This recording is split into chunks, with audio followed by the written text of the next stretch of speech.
pride, tradition, heart-pounding action, heart-pounding action, gut-wrenching play, gut-wrenching, bone-rattling thrills. North Laurel football is now on the air with our team of broadcast pros, Joel, Adam, and Jerry. Presented by London Power Equipment, Kentucky Farm Bureau Agent Jimmy Storm, EC Porter IGA, Second Mile Behavioral Health, Excel Physical Therapy, Laurel County Sheriff John Root.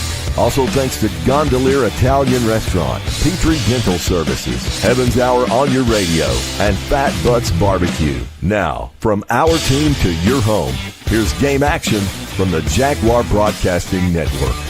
At London Power Equipment, power means service, power means protection, and most of all, power means power. Power. With technicians certified in Briggs, Kawasaki, Kohler, and Honda. And we offer for sale brands like Grasshopper, Echo, Husqvarna, DR, and Generac. We service and repair most outdoor power equipment brands. And if it's work gear, we've got you covered too. With arborist, forestry, and lineman gear. At 1680 Highway 192 East, we're open weekdays 8 to 5. With options for financing, we are locally owned and operated. Find LPE on Facebook or phone 606-389-5535 for London Power Equipment.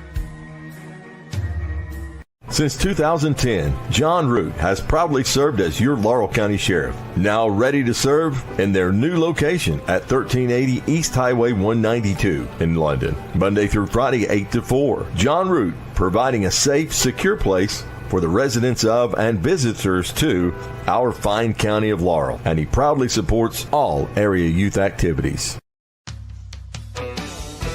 At EC Porter IGA in London, owners Stuart and Ernest Matt House have always took great pride in the fact that they're a locally owned business. And because of that commitment, they've taken great care of generations of local grocery customers. EC Porter IGA in East London on 4th Street, where we love our local student athletes and their families.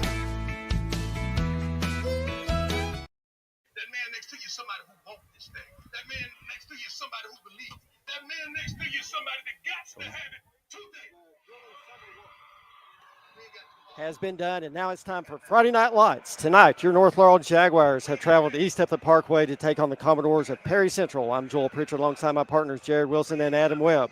Coach Steven Nelson is heading into his second season as the head coach of the Jaguars. Last year, they put up a record of 5-7. Started off the season with a monumental win up at Log Mountain, defeating the Bell County Bobcats 24-22. North Laurel put up 307 yards of offense, and we got to see Cam Anderson show what he can do, Jared. Yeah, man, it was an awesome start to the year last year. They went to and played a very tough Bell County team that turned out to be one of the better teams in the area. Won a big game up there. We were filled with optimism after that, and we saw Cam Anderson show off that range. Anytime North Laurel is inside of around the 31-32, pretty much inside the 30, they know they can go to Cam Anderson and get 3 points more than likely. Week 2, we saw another impressive performance by beating a really good Willie County team, 16-14. Yeah, and optimism was springing eternal. Well, we thought, oh my gosh, this is going to be a great North Laurel team. They're sitting there 2-0, coming off 2 rousing wins there. We felt really good about the team right then. Then we saw North Laurel go on a 6-game losing streak, and in the midst of this slide, we had a quarterback change, and they had a whole lot to get figured out during this time. The team just really struggled during that time period. Right, yeah, and we lost a big game to Franklin Simpson, lost to Johnson Central. It definitely impacted that team. It hurt their confidence. And then, right after you come off of that Johnson Central game, you have a disaster at South Laurel, lose to a South Laurel team that's worse than. You have this quarterback change, and it took the team some time to find their footing there with a new quarterback. But as we're going to see here, they got a little bit better as the year went on. Things finally started to turn the corner as they went on a three-game winning streak in beating Harlan County 45-26, putting up the most points of the season. Jude McCorder throws for 136 yards and 1 touchdown. Cooper Robinson really had his breakout game, 12 carries for 140 yards, 3 touchdowns. Yeah, and Cooper Robinson, he had a breakout game, and that win against Harlan County in the district. They're not in our district anymore, but they were. And we beat them, and that locked us into the playoffs, going to play Montgomery County. We went in there thinking, oh, my gosh, we're not going to make the playoffs. This is going to be, real bad. And then they ended up winning and making the playoffs. Then they traveled over to Wayne County, which I think was one of the most well-played games that they had all season. Wayne County is a tough team, as we know, always tough to beat on their home field. North Laurel really went in there and dominated. They had, late turnover led to a score. but the score really doesn't tell the outcome of that game. Then we got to the state 5A football finals. They went up to Montgomery County, and I tell you, it was a really, really impressive game by North Laurel. June McCorder threw for 131 yards, 6 of 10 passing, 2 TDs, also ran for 80 yards on 15 carries. Cooper, 20 carries, 78 yards. Big win, 2017. And in overtime, too, that was, just a heart stopper of a game. Great ball game. Yeah, just a great game. And North Laurel, they won a playoff game. We really did not expect them to win that, and they did. End up losing the next round of the playoffs. But that was about what we expected. That was above expectations for that team. Last season, North Laurel averaged 16 points a ball game. They gave up 26 rushing yards for the Jaguars. They averaged 128 a game. They allowed 192. Passing yards, 90 a game, allowed 80 a game. Jude McCorder basically played quarterback for the second half of the season. It was 43 of 96 for 595 yards, 5 TDs, 8 interceptions. Cooper Robinson led the way in rushing with 127 attempts for 684 yards and 5 TDs. Right behind him was McCorder with 129 carries, 583 yards, and 8 TDs. Right, and Cooper Robinson is somebody, he's a senior, he's a leader on this team. It's somebody that they plan on leaning on early in this season. He's put a lot of work in the offseason. He's gotten a lot stronger is what they tell us. You were telling me he's mentioned like 300-something, squatting 500-something. So he's a really strong runner and somebody that they're going to lean on early, especially with this dominant offensive line that North Laurel expects to have this season. North Laurel is returning 10 starters on defense, 9 on offense. Okay, that's really, really big. Yeah, that's really big. You bring back all this veteran leadership, and especially under a new coach. Right, you need that second year of continuity probably to have a really good season. That's what North Laurel's coming into this with. They've got their second summer under Stephen Nelson under their belt, and hope springs eternal right now. This is, you think you can make it all the way to Kroger Field at this moment in time, and that's what this team thinks. He's really impressed with the work that his team put in all summer long. They really took the initiative. They really want it. They really want to prove a point. Conditioning has been wonderful. Another one we want to talk about, Reese Sutton.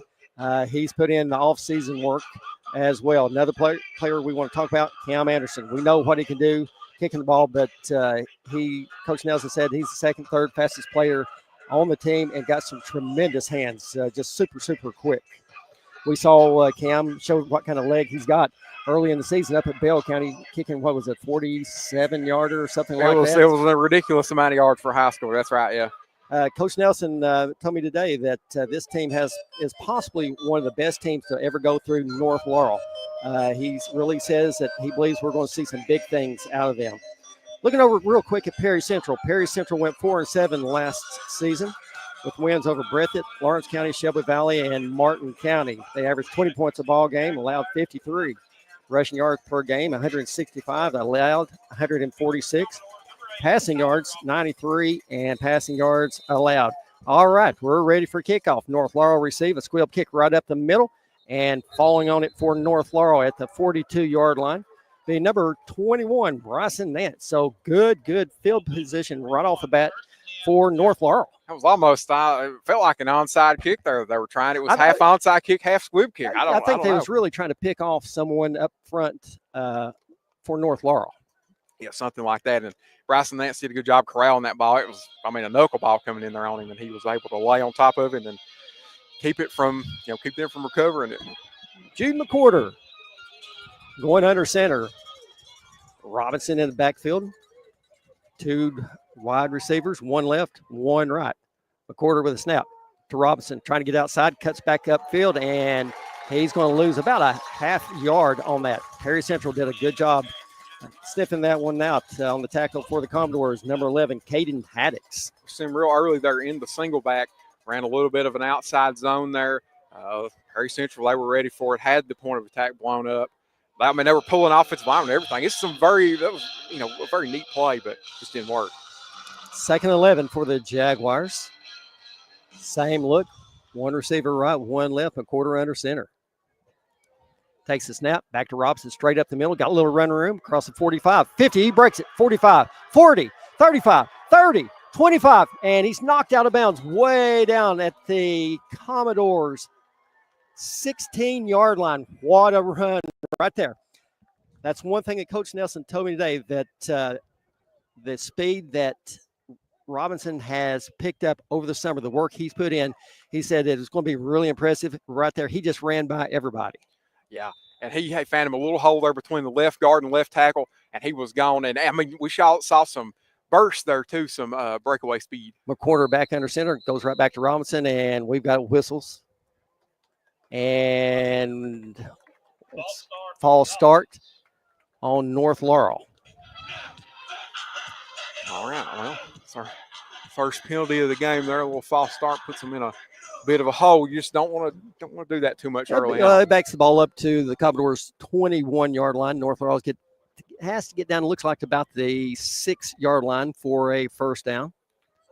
And that's something you can expect early in the season, especially pregame jitters, first game of the season. So, yeah, your motions are wide open high, so you're going to make those mistakes. North Laurel going 2 receivers right, 2 left. Hands it off to Robson, going straight forward, and he picks up about 2 on the play. Cooper Robinson really took some chicken. He took something that really wasn't there and made it just a little bit of a gain. And it took 2 Perry Central defenders to even bring him down, showing that strength we talked about. 2nd and 13 for the Jaguars. Ball spotted on the 19-yard line.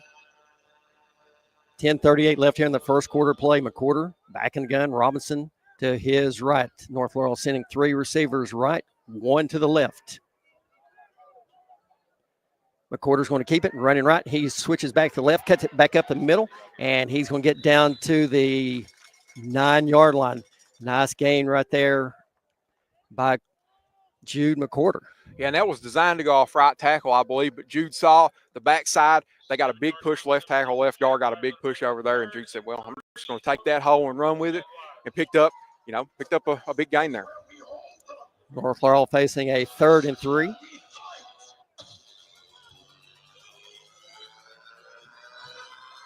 $9:53 left here in the first quarter. 0-0 at really pretty facility here at Perry Central. McQuarter under center. Hands it off to Robinson. Cuts to the right, cuts back up the middle, and that's going to be enough for a North Laurel first down. It's going to be 1st and goal for the Jaguars. Gosh, talk about a wall over there on the right side of that Jaguar offensive line. They really are showing a little power football tendency, running a couple of, I guess you call that the wishbone or something. And they had a big, gigantic wall there. Let Cooper Robinson pick up that game. Going with that same look. They just putting the big boys back there in that backfield. Caleb Rogark going to lead the way for Robinson. And he's trying to dance to his left, and he's going to come up just short of the goal line. Looks like they're going to mark it down on about the 2. Be 2nd and 2. And you'll take that. That gets you a couple yards closer to the end zone. I mean, you never know. They may just push the way on in there.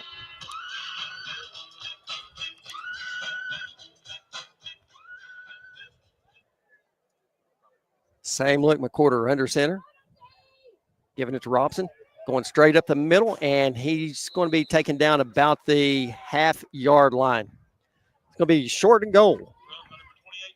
One thing you notice early on here is Cooper Robinson, he's always going forward. Nobody's ever able to knock him back off his feet. He's always going forward. Again, talking about all that strength training he put in the offseason is showing off right here. That's, a yard they wouldn't have had otherwise.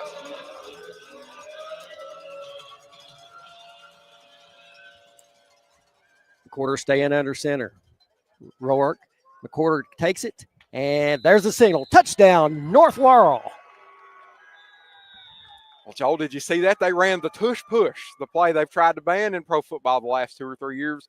We see it here on the high school level, and it worked. Cooper Robinson gave Jude McQuarter a gigantic push. He got in there. It's impressive. They learned. We've watched that in pro football 2 or 3 years now, and this coaching staff has learned that and applied it. Cam Anderson on for the extra point. Joe Campbell to put it down. Good snap. Kick is up. And it's good. There's the Pretty. signal. North Laurel, very impressive. First set of downs, marched right down the field with put 7 on the board. And didn't throw the ball one time. Well, they didn't even need to. They just ran the ball. That's extremely impressive. That bodes well for this team. We've heard all offseason that they've got a very strong offensive line. Friday Night Lights is brought to you by North Laurel Nation, the official home of North Laurel Athletics and Jaguar Broadcasting Network. We'll step aside for a 30-second break. Life is full of surprises. Some good, some unexpected. That's why you need protection for your home, your car, and your family's future. I'm Agent Jimmy Storm, your local Kentucky Farm Bureau agent, and I'll help you find personalized coverage that fits your needs and your budget. Call me today at 606-528-2030 for a free quote and a peace of mind.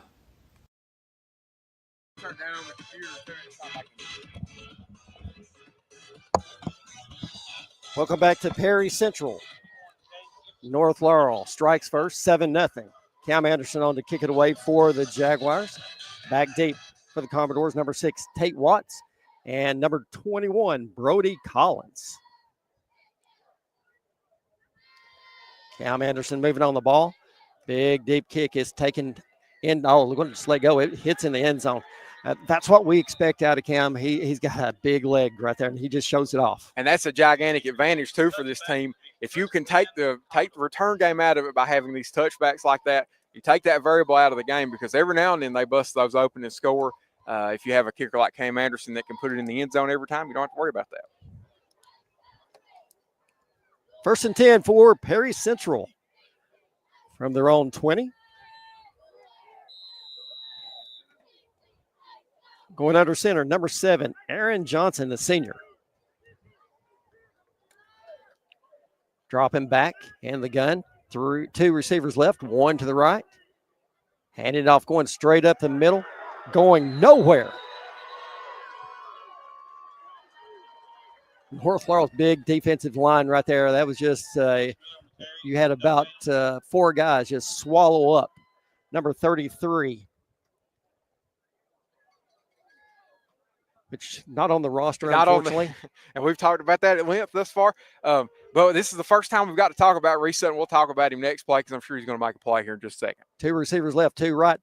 Bad snap, ball's on the ground. And he is going to be, so he gets away from one guy. I'll tell you what, he's dancing everywhere. North Laurel had him all the way back about the 10-yard line, had 3 and 4 opportunities and just slung out of the grasp of every one of them. Missed opportunity right there for North Laurel. He takes about a 10-yard loss into a 1-yard gain. Yeah, and sometimes you have shifty little quarterbacks like that, and there really ain't much more you can do than just try to grab onto him and snag him, and just didn't happen right there. Johnson staying back in the gun, looking to pass, and nearly intercepted by North Laurel's number 30, Peyton Roberts. That's going to be 3 and out for the Commodores. Gosh, what a hot start for this North Laurel defense. You see. And this is what I expect to see out of North Laurel. You look at the size of this defensive line, the size of these linebackers. Listen, this is a big team, big, strong team. Dropping back deep for North Laurel will be number 10, Jude McCorder. And they left their starting defense out there. North Laurel has. I love that, preparing for any kind of fakes or anything like that. Good snap. End over end kick. It's going to hit on the 50, and it's going to take a bounce and just kind of comes left. And it's going to roll down to about the North Laurel 43-yard line. So basically about the same place that they started the first drive from. So really, really good field position for the Jaguars. Yeah, and not a good punt there by Perry Central either. You punt it from your own 20 and you only get them just past midfield. That is not great. That does not do good for your chances of winning.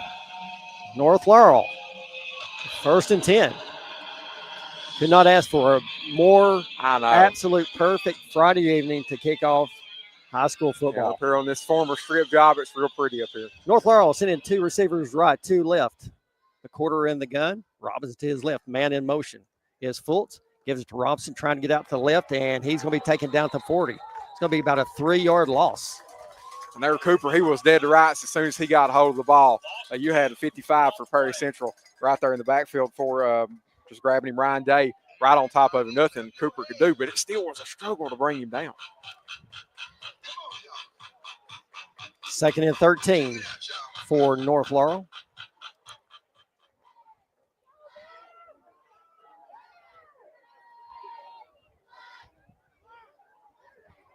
North Laurel sending 3 receivers left, 1 right. Robinson to the left of McWhorter. McWhorter's going to keep it, and he's running left. Got a lot of blocking out there. Cuts it upfield, and he's only going to pick up about 2.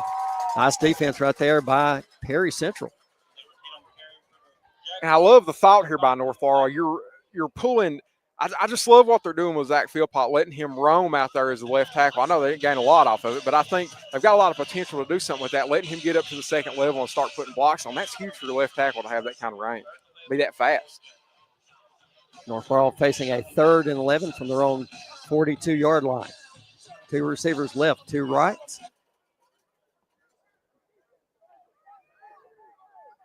The quarterback in the gun. Dropping back, looking to pass. He's been pushed out of the pocket, running left, got running room, makes one man miss. He gets across the 50, 45, all the way down to the Commodores' 42-yard line. First down, North Laurel. That's what we know Jude McWhorter can do. He's so elusive. He's seeing the field. I think what I'm seeing right now, I believe he's able to see the field a lot better than he did last year. Listen, last year he was thrown into that position under some bad circumstances, and so it was a learning curve for him in the high school level. But the kid did great. Absolutely did great. And right there, he caught most of the Perry Central defense flat-footed. They were not expecting him to run. McWhorter under center, 1st and 10, North Laurel. And the ball's loose on the ground end right there. Perry Central comes up with it. Just a bad transition right there from McWhorter to Robinson. Yeah, there's nobody to blame there, but that is an unforced error. Nobody made you make that error. There's not a human on this field that made you make that mistake except you and the guy you're handing it to. That's between right. them two. Those are the kind of things you cannot have if you're expecting to play playoff football. That's inexcusable. But, it's early on in the season. That kind of stuff's going to happen. They just got to shake it off, and this defense has got to get out here and get them a stop and get them the ball back. 1st and 10 for the Commodores from their own 42.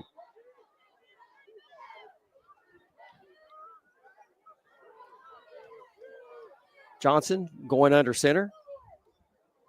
Cheney in the backfield. 1 receiver to the left.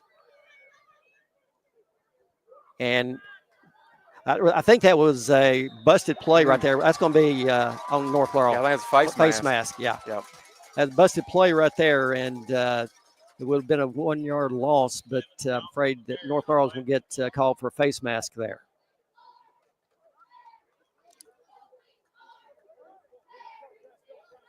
Still waiting on the signal.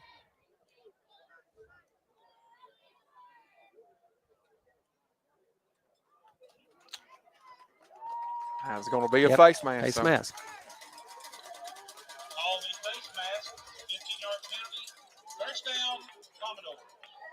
20 yards and penalty here early in this game. North Laurel leading this one 7-0.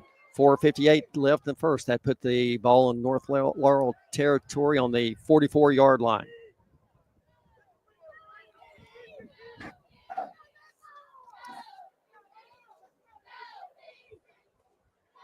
Johnson back under center.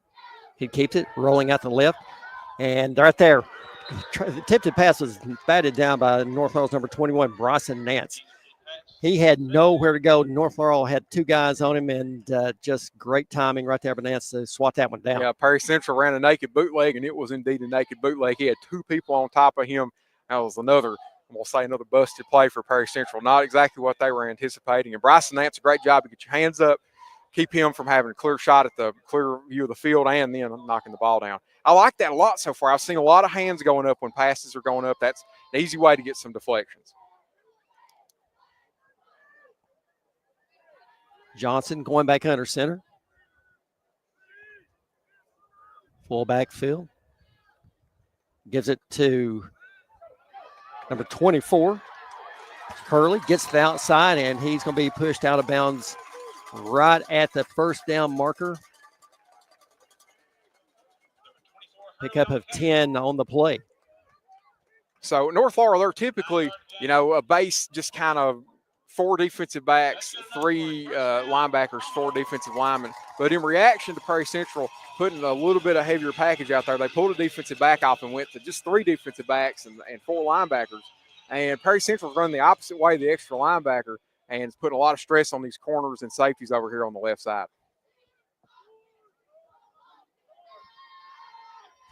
Johnson back under center. Gets it off right up the middle to number 33.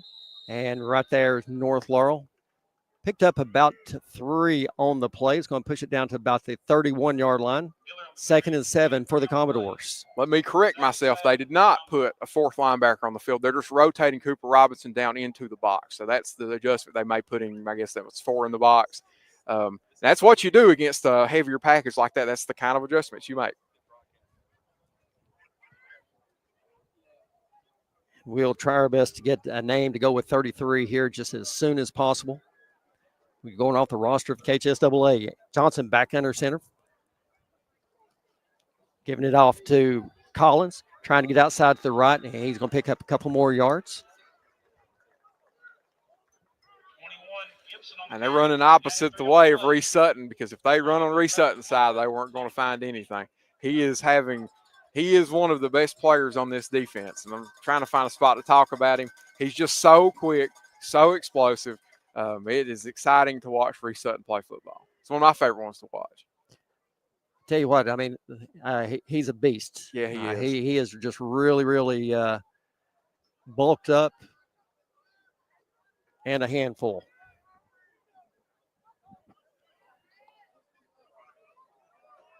Back in the wishbone. Johnson back under center. Hand it off.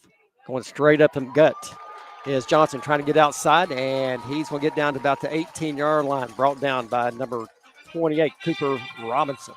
You had somebody right there in the hole ready to tackle him, and they just couldn't quite get their arms around him. I don't know who it was in the hole there, but they had it stopped. And once he got past that defender, then it was off into the second level, and not good. 1st and 10 for the Commodores from North Laurel, 18-yard line. Showing the wishbone.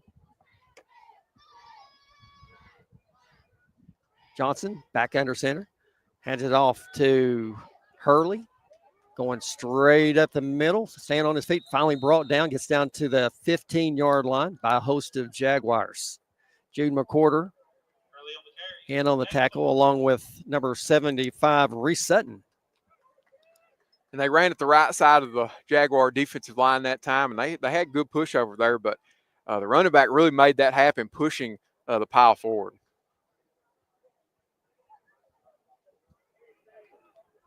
Second and 7 for the Commodores. 2 minutes left here in the first quarter. North Laurel on top, 7-0. Ball spotted right on the 15-yard line. Johnson going back under center. Movement up front, but no flags. And straight up the gut was number 33. There you had, I believe that was Brody Pruitt and Reese Sutton in on the tackle. You're not going to make a lot of headway up the middle of that North Laurel defensive line. But another thing I've noticed with their defensive adjustments, instead of running their safeties about 10 yards deep, they've now pulled their safeties kind of to the left and right of the formation and running them about 5 yards deep. In reaction to them running the wishbone, they know they're not going to throw it very deep. So they're bringing everybody up, trying to stop the run. They're going to give him 1 on the play. It brings up 3rd and 6 for Perry Central.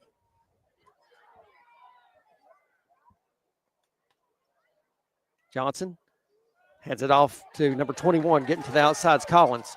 And he's going to get down to, they're going to give him the 12-yard line. And it's going to bring up 4th and about long 3, looks like.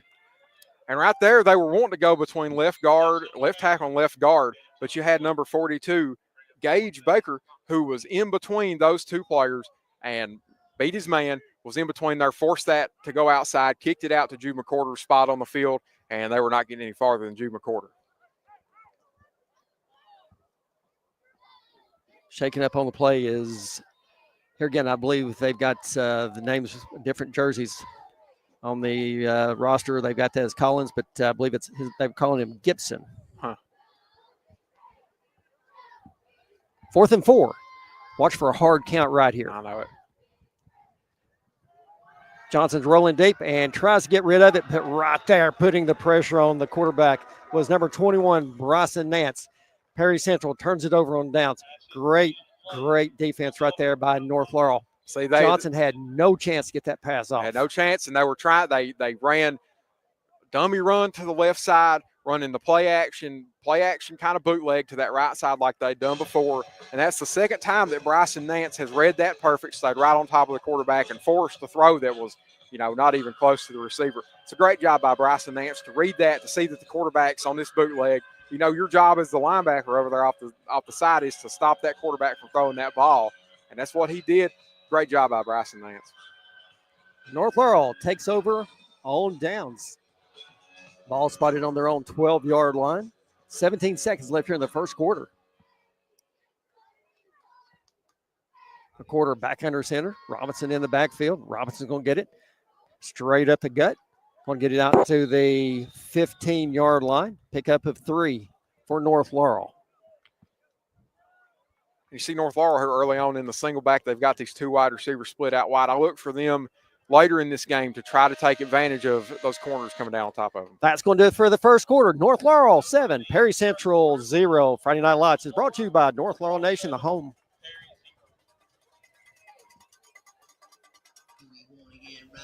Life is full of surprises. Some good, some unexpected. That's why you need protection for your home, your car, and your family's future. I'm Agent Jimmy Storm, your local Kentucky Farm Bureau agent, and I'll help you find personalized coverage that fits your needs and your budget. Call me today at 606-528-2030 for a free quote and a peace of mind. At Second Mile Behavioral Health, we're here for you in every way possible. We're trained professionals in the mental health field, and we care. We believe in targeted case management and community support. We assess cases like mental health, substance abuse, parenting, anger management, and domestic violence. We take your needs seriously. You can find us on social media or go to secondmilebehavioral.com. Our phone number, 606-657-5504. Matthew chapter 5, verse 41 says, "And whoever compels you to go 1 mile, go with him 2. That's us, Second Mile Behavioral Health. XL Physical Therapy at 87 CVB Drive in London. Eliminate pain. Improve mobility. We even offer stroke recovery, sports recovery, and we can help you avoid surgery in some cases. Take it from someone who knows. XL Physical Therapy is the best around. Phone 606-877-4673 or find XL Physical Therapy on Facebook. Let Tanya and her staff of caring professionals at XL Physical Therapy take care of you. Welcome back to Perry Central as we get set for the second quarter. North Laurel on top, 7-0. 2nd and 7 for the Jaguars. Ball right at their own 15-yard line. Quarterback in the gun. Robinson to his left. Got 2 wideouts to the right, 2 to the left. Robinson in motion to the right. McQuarter's going to keep it. Makes one man miss. Gets across the 20 out to the 21-yard line. Going to be about a yard shy of the first down. Bringing up 3rd down. I love the motion right there. Motion. Running that in football, that causes a lot of issues, puts a lot of stress on the defense. It changes their alignment, changes what they're looking at. That time they motioned Cooper Robinson away from the point of attack, away from where Jude McCord was planning on running that ball.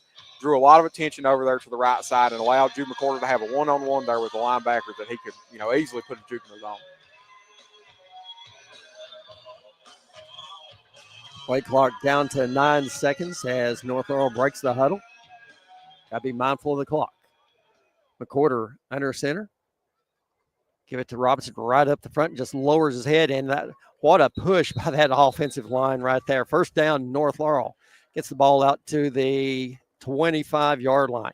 Yeah, we got to give a call to the middle of that Jags offensive line. Braden Fultz, Asher Edwards, and Colton Prime. Those guys they had a big push there.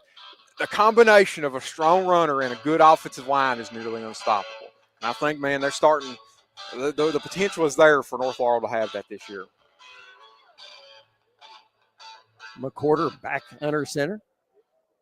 loading up that backfield again. Robinson's going to get it, following his blockers. He cuts straight upfield and not much there. Going to pick up about 2 yards on the play.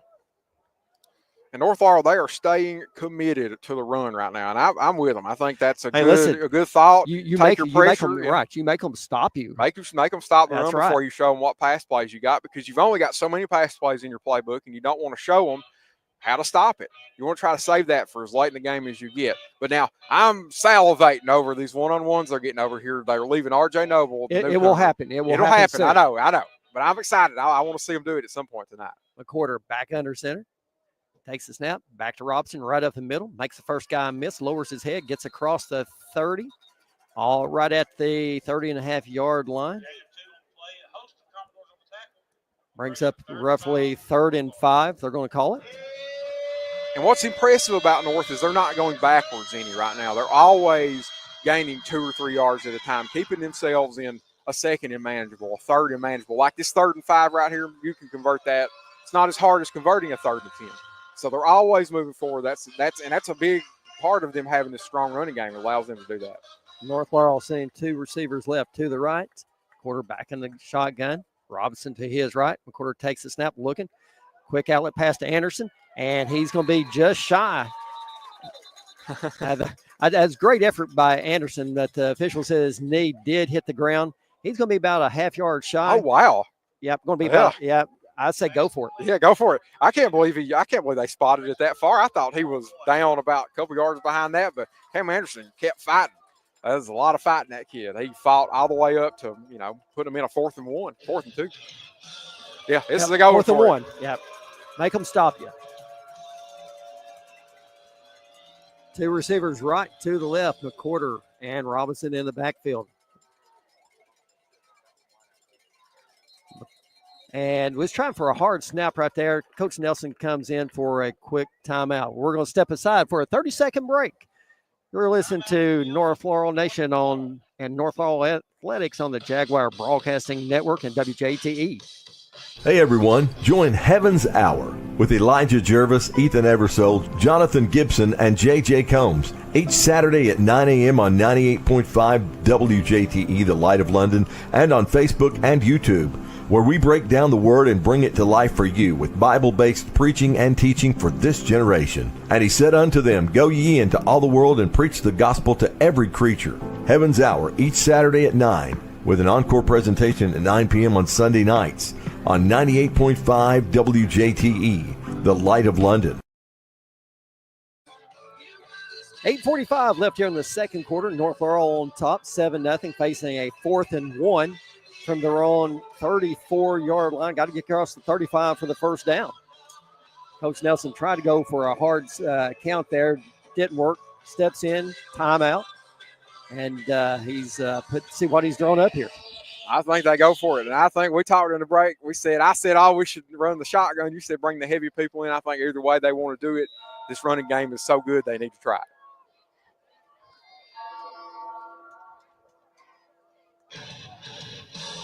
And that's what they've done right there. They brought in the big boys. Perry Central trying to pack it tight. McWhorter, quick snap, gives it to Robson. And he's going to have just enough for a first down. He gets out to the 36-yard line, picks up 2 on the play. First down, North Laurel. A great job by the North Laurel offensive line. Again, they run this kind of power O to the right side, and they're walling off with 54. Zach Philpott, he's one of the best offensive linemen on this team. He's going to end up playing college somewhere if he wants to. And he creates this wall, gives Cooper Robinson enough space to get that first down. 1st and 10, North Laurel. McWhorter under center. North Laurel sending 3 receivers left, 1 right. Robinson in the backfield. Robinson gets it, running left, cuts back up the middle, gets out to the 33 to about the 34-yard line. We're going to mark it back at the 33-yard line. Short gain of 2 for Robinson. And I like what they're doing there. They're trying to bring in all these wide receivers. They run 4 wide receivers on that play right there. What you're trying to do is create a light box to allow Cooper Robinson to run in. And that's a great idea. That's really smart football. And you're depending on them wide receivers to block some out with those defensive backs. Only a gain of 3, but we'll take it. 2nd 8 for the Jaguars. McWhorter Back in the gun. Robinson to his left. 2 receivers right, 2 left. Quarter takes a snap. Quick outlet pass. And it's caught at the 44. Out to the 47-yard line. It'll be a first down, North Laurel.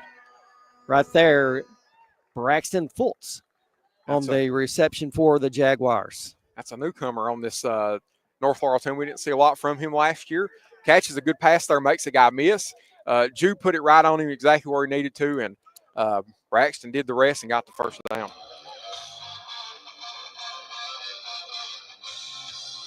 First and 10, North Laurel. 7:21 left here in the second quarter. Up 7-0 on Perry Central Commodores. 2 receivers right, 2 left. A quarter in the backfield. Robinson to his right. Another quick hitter to Anderson at the 50, trying to make a man miss, and nice defense right there on that tackle. Good open field tackle by number 6, Tate Watts. At North Laurel, they're trying the short passing game, and that's smart. We're just kind of building our way up to these big plays. But this short passing game, you like it because you have one of your players make a guy miss. That's free yards. And go ahead. 2nd and 7 for North Laurel. Hey, you're baiting them this way. Yeah, that's all right. Yeah, Something deep will be open sooner or later. Because every time they come out in those heavier packages or something like that, they're pulling those safeties up, and that's allowing you the opportunity to go deep. North Laurel staying with that same look. 2 receivers right, 2 left. Robinson to the left of McQuarter. McQuarter calls for it. Dropping back, looking to pass. He's rushed out, put it out of the pocket, trying to get outside 50, 45. We got flags, and that's probably going to be holding on North Laurel. I'm thinking that's what it's going to be, Joe. We had a Perry Central defender on his back in the backfield.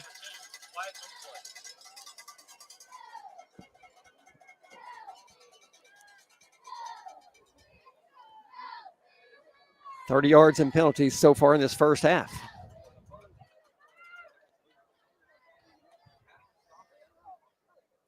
That pushes the football back to the North Laurel 41. They've got to get it across the 42 for the first down. 2nd and 18 for the Jaguars. 3 receivers right, 1 to the left. McQuarter back in the gun. Robinson to his right. McQuarter with the snap, dropping back, looking to pass. Nothing there. He's scrambling, pushing out the right. Oh, my goodness. And he had a receiver open. If he had Colton Gilbert wide open, I mean, there was a soul around him around the 30-yard line. That was he must have just not saw that, but right. I think he was actually looking a little bit shorter around midfield. You can't see everything. But man, Perry Central, I think that's something they need to call down from upstairs and tell this coaching staff, man, Perry Central ain't paying attention deep. We need to run some more stuff out there. And that was after the play broke down too. Perry Central kind of lost sight of that. Really good protection. Yeah, he did. He had plenty of time there. Just didn't happen. 3rd and 23. Ball back on the 35. 3 receivers left, 1 right. Robinson. And we've got whistles again. Oh man. False start. Oh, I hate that. Oh my goodness. RJ Noble could have run for a long time. They had that set up perfect. He was going to have a good shot at getting close to the first down. Even from 3rd and 23 on a screen.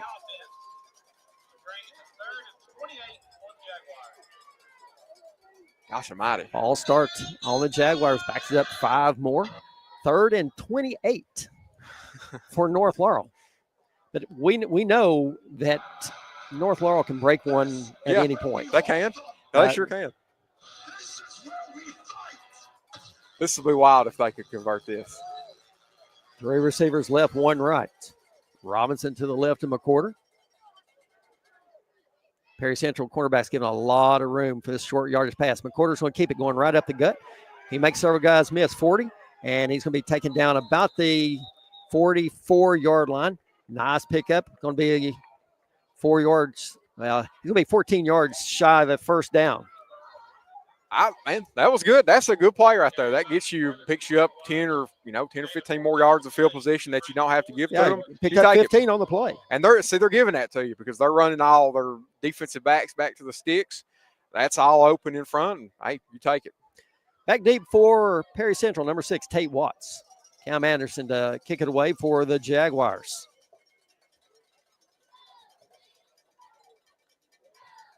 Good snap. Beautiful punt right there. It's going to hit on about the 30. Big North Laurel kick. That's going to go across the 20, 25, still going across the 10, all the way down somewhere between the 8 and the 9 yard line. What a kick right there by Cam Anderson. Good job, man. Perry Central, if that punt's coming back there, y'all got to catch it. You can't let it roll. About a 46-yard punt for Cam Anderson. If the returner had got and I mean, what do we take it? But if the returner had got under it where it was going to land, that's 10 or 15 yards. I don't think he had. Did he not have a run out? Did he not? No, I don't think he had any real inclination about catching the ball. I think he had in his mind the whole time he's just going to let it. I think they might want to change that next time. Don't let us do that again. Well, I hope they let us do it all night. Perry Central, 1st and 10 from their own 8-yard line. Johnson back in the gun, hands it off, going straight up the middle. And I tell you, nice push right there by Perry Central. They're going to give him about 4 on the play. Never really got a number on that. Number 24, Hurley, on the carry. 2nd and 5. We sent our first defensive substitution of the night, too. They brought in number 70, Asher Edwards, to play the defensive tackle spot next to Reese Sutton. Johnson staying back in the gun. 2 receivers left, 2 right. Johnson dropping back, looking to pass. He's flushed out of the pocket, rolling to his right. Cuts it back upfield, got a little bit of running room. And he's going to be drugged down from behind by North Laurel's number 70, Asher Edwards. That's going to be enough for a first down for the Commodores. And everything was set up right there. You had 52 Kingston Reams, flushed him back inside. So you've got that hook zone there. That's number 1, Braxton Fultz. Braxton Fultz was right there on top of him, just missed the tackle. Asher Edwards with a great effort there to come from behind and stop him from gaining any more yards. Parker Maggard in at quarterback for the Commodores. Staying back in the gun, dropping back, hands it off. And we've got whistles. False start on Perry Central. Flags on the play. False start against the offense to bring up 1st and 15 for the Commodores. And it's early on in this season. That stuff's going to happen. You're going to have a lot of these penalties like that. Absolutely. Yep. Backs it up 5. Ball back on the 14-yard line.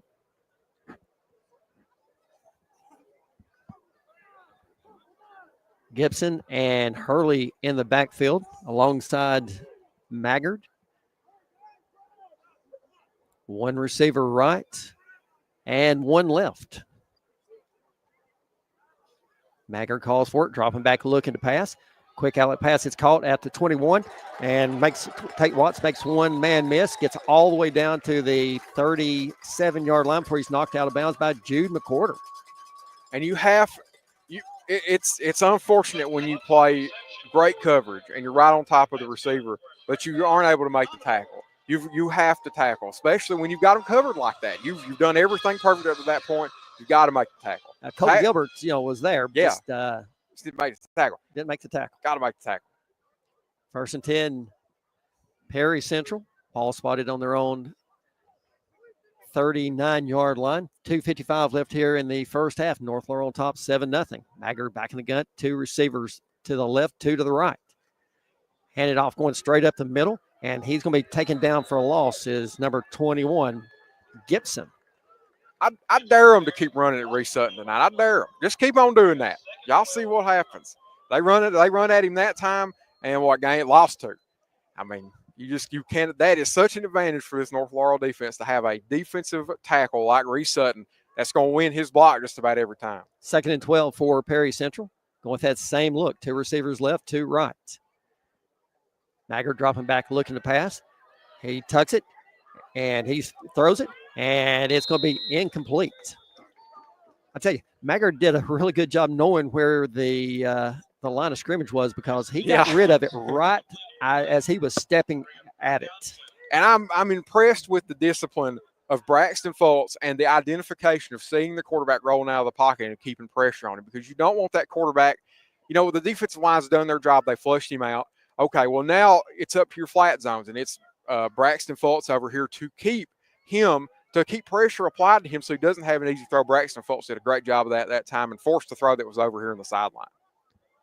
Maggard and Gibson in the backfield, 2 receivers left, 2 right, facing 3rd and 12. Maggard dropping back, looking to pass. He's flushed out of the pocket, running up the middle, gets rid of it quick. It's caught at the 46-yard line and taken down. Oh, we got the ball. We got the ball. No. No. Oh, no way. Tough break right there. Oh, no way. Oh, you got to be kidding me. Colton Gilbert with an incredible play. I was watching him snagging at the ball. Oh, I can't believe that. I can't believe that. Oh, my gosh. That was an awesome play by Colton Gilbert. I don't care if they didn't give it to him. 4th and 5 for Perry Central. Looks like they're going to go for it. Watch the hard count right here. Got to have some discipline right here. And right there is what they're trying to do. Yep. They're trying to get that hard count. Minute 37 going in this second quarter. 17 seconds on the play clock. They'll try another probably hard count right here. Got to be discipline right there.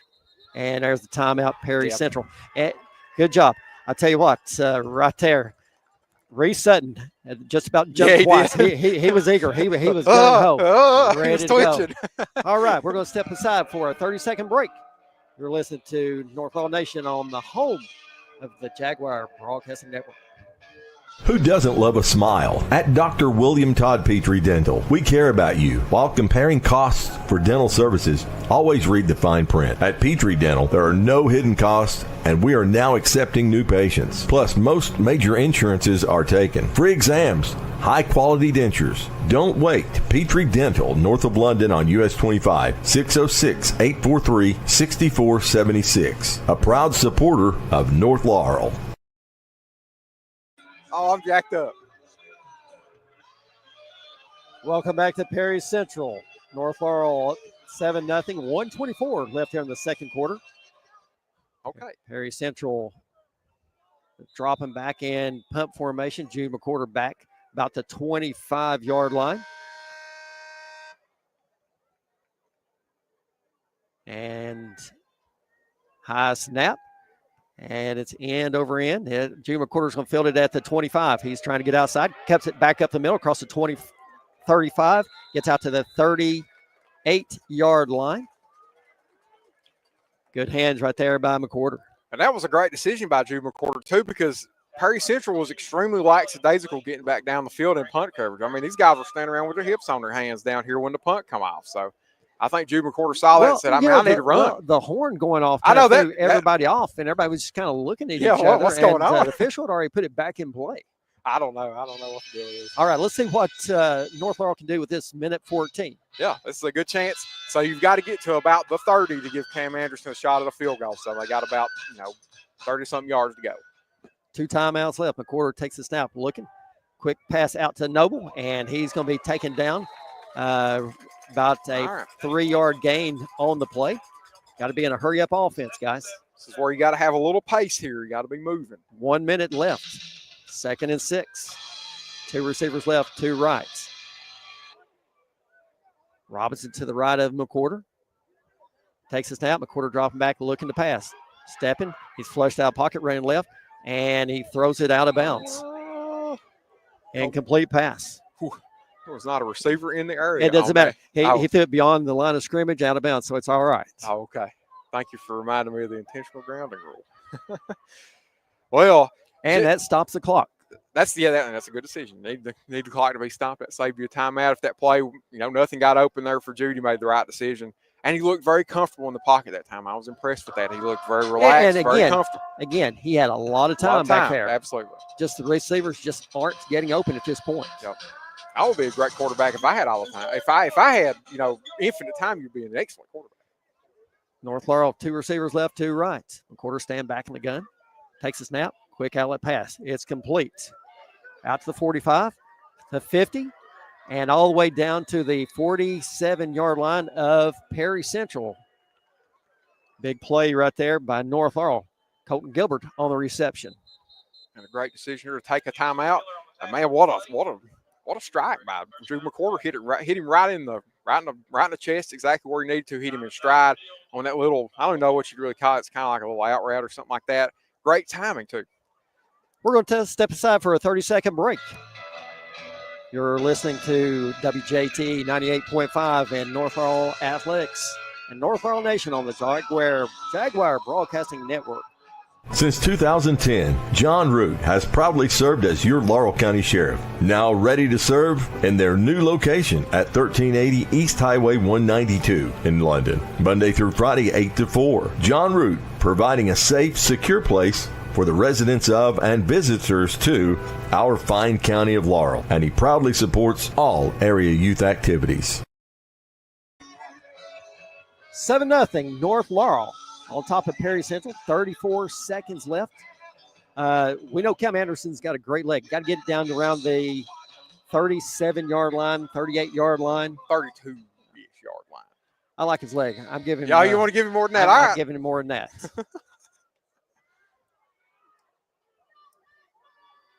North Laurel, 2 receivers right to left. Robinson to the right of McCorder. McCorder taking a snap, looking to pass. He's keeping it, trying to get outside. He does, and that's horse collaring. There's the flag. Yeah. Yep, had to call it. Gosh, what a big mistake by Perry Central right there. Yeah, personal foul on him. That's what we needed right there. Oh, yeah. With 27 seconds left. Drew McCorder's speed puts you in that position. You got to grab him by the collar to keep him from getting away from you.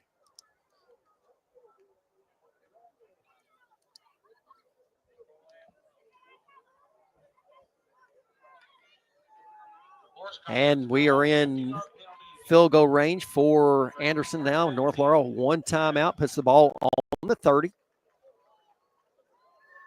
That's a gift from Perry Central. Thank you so much for sticking us in field goal range. We appreciate it.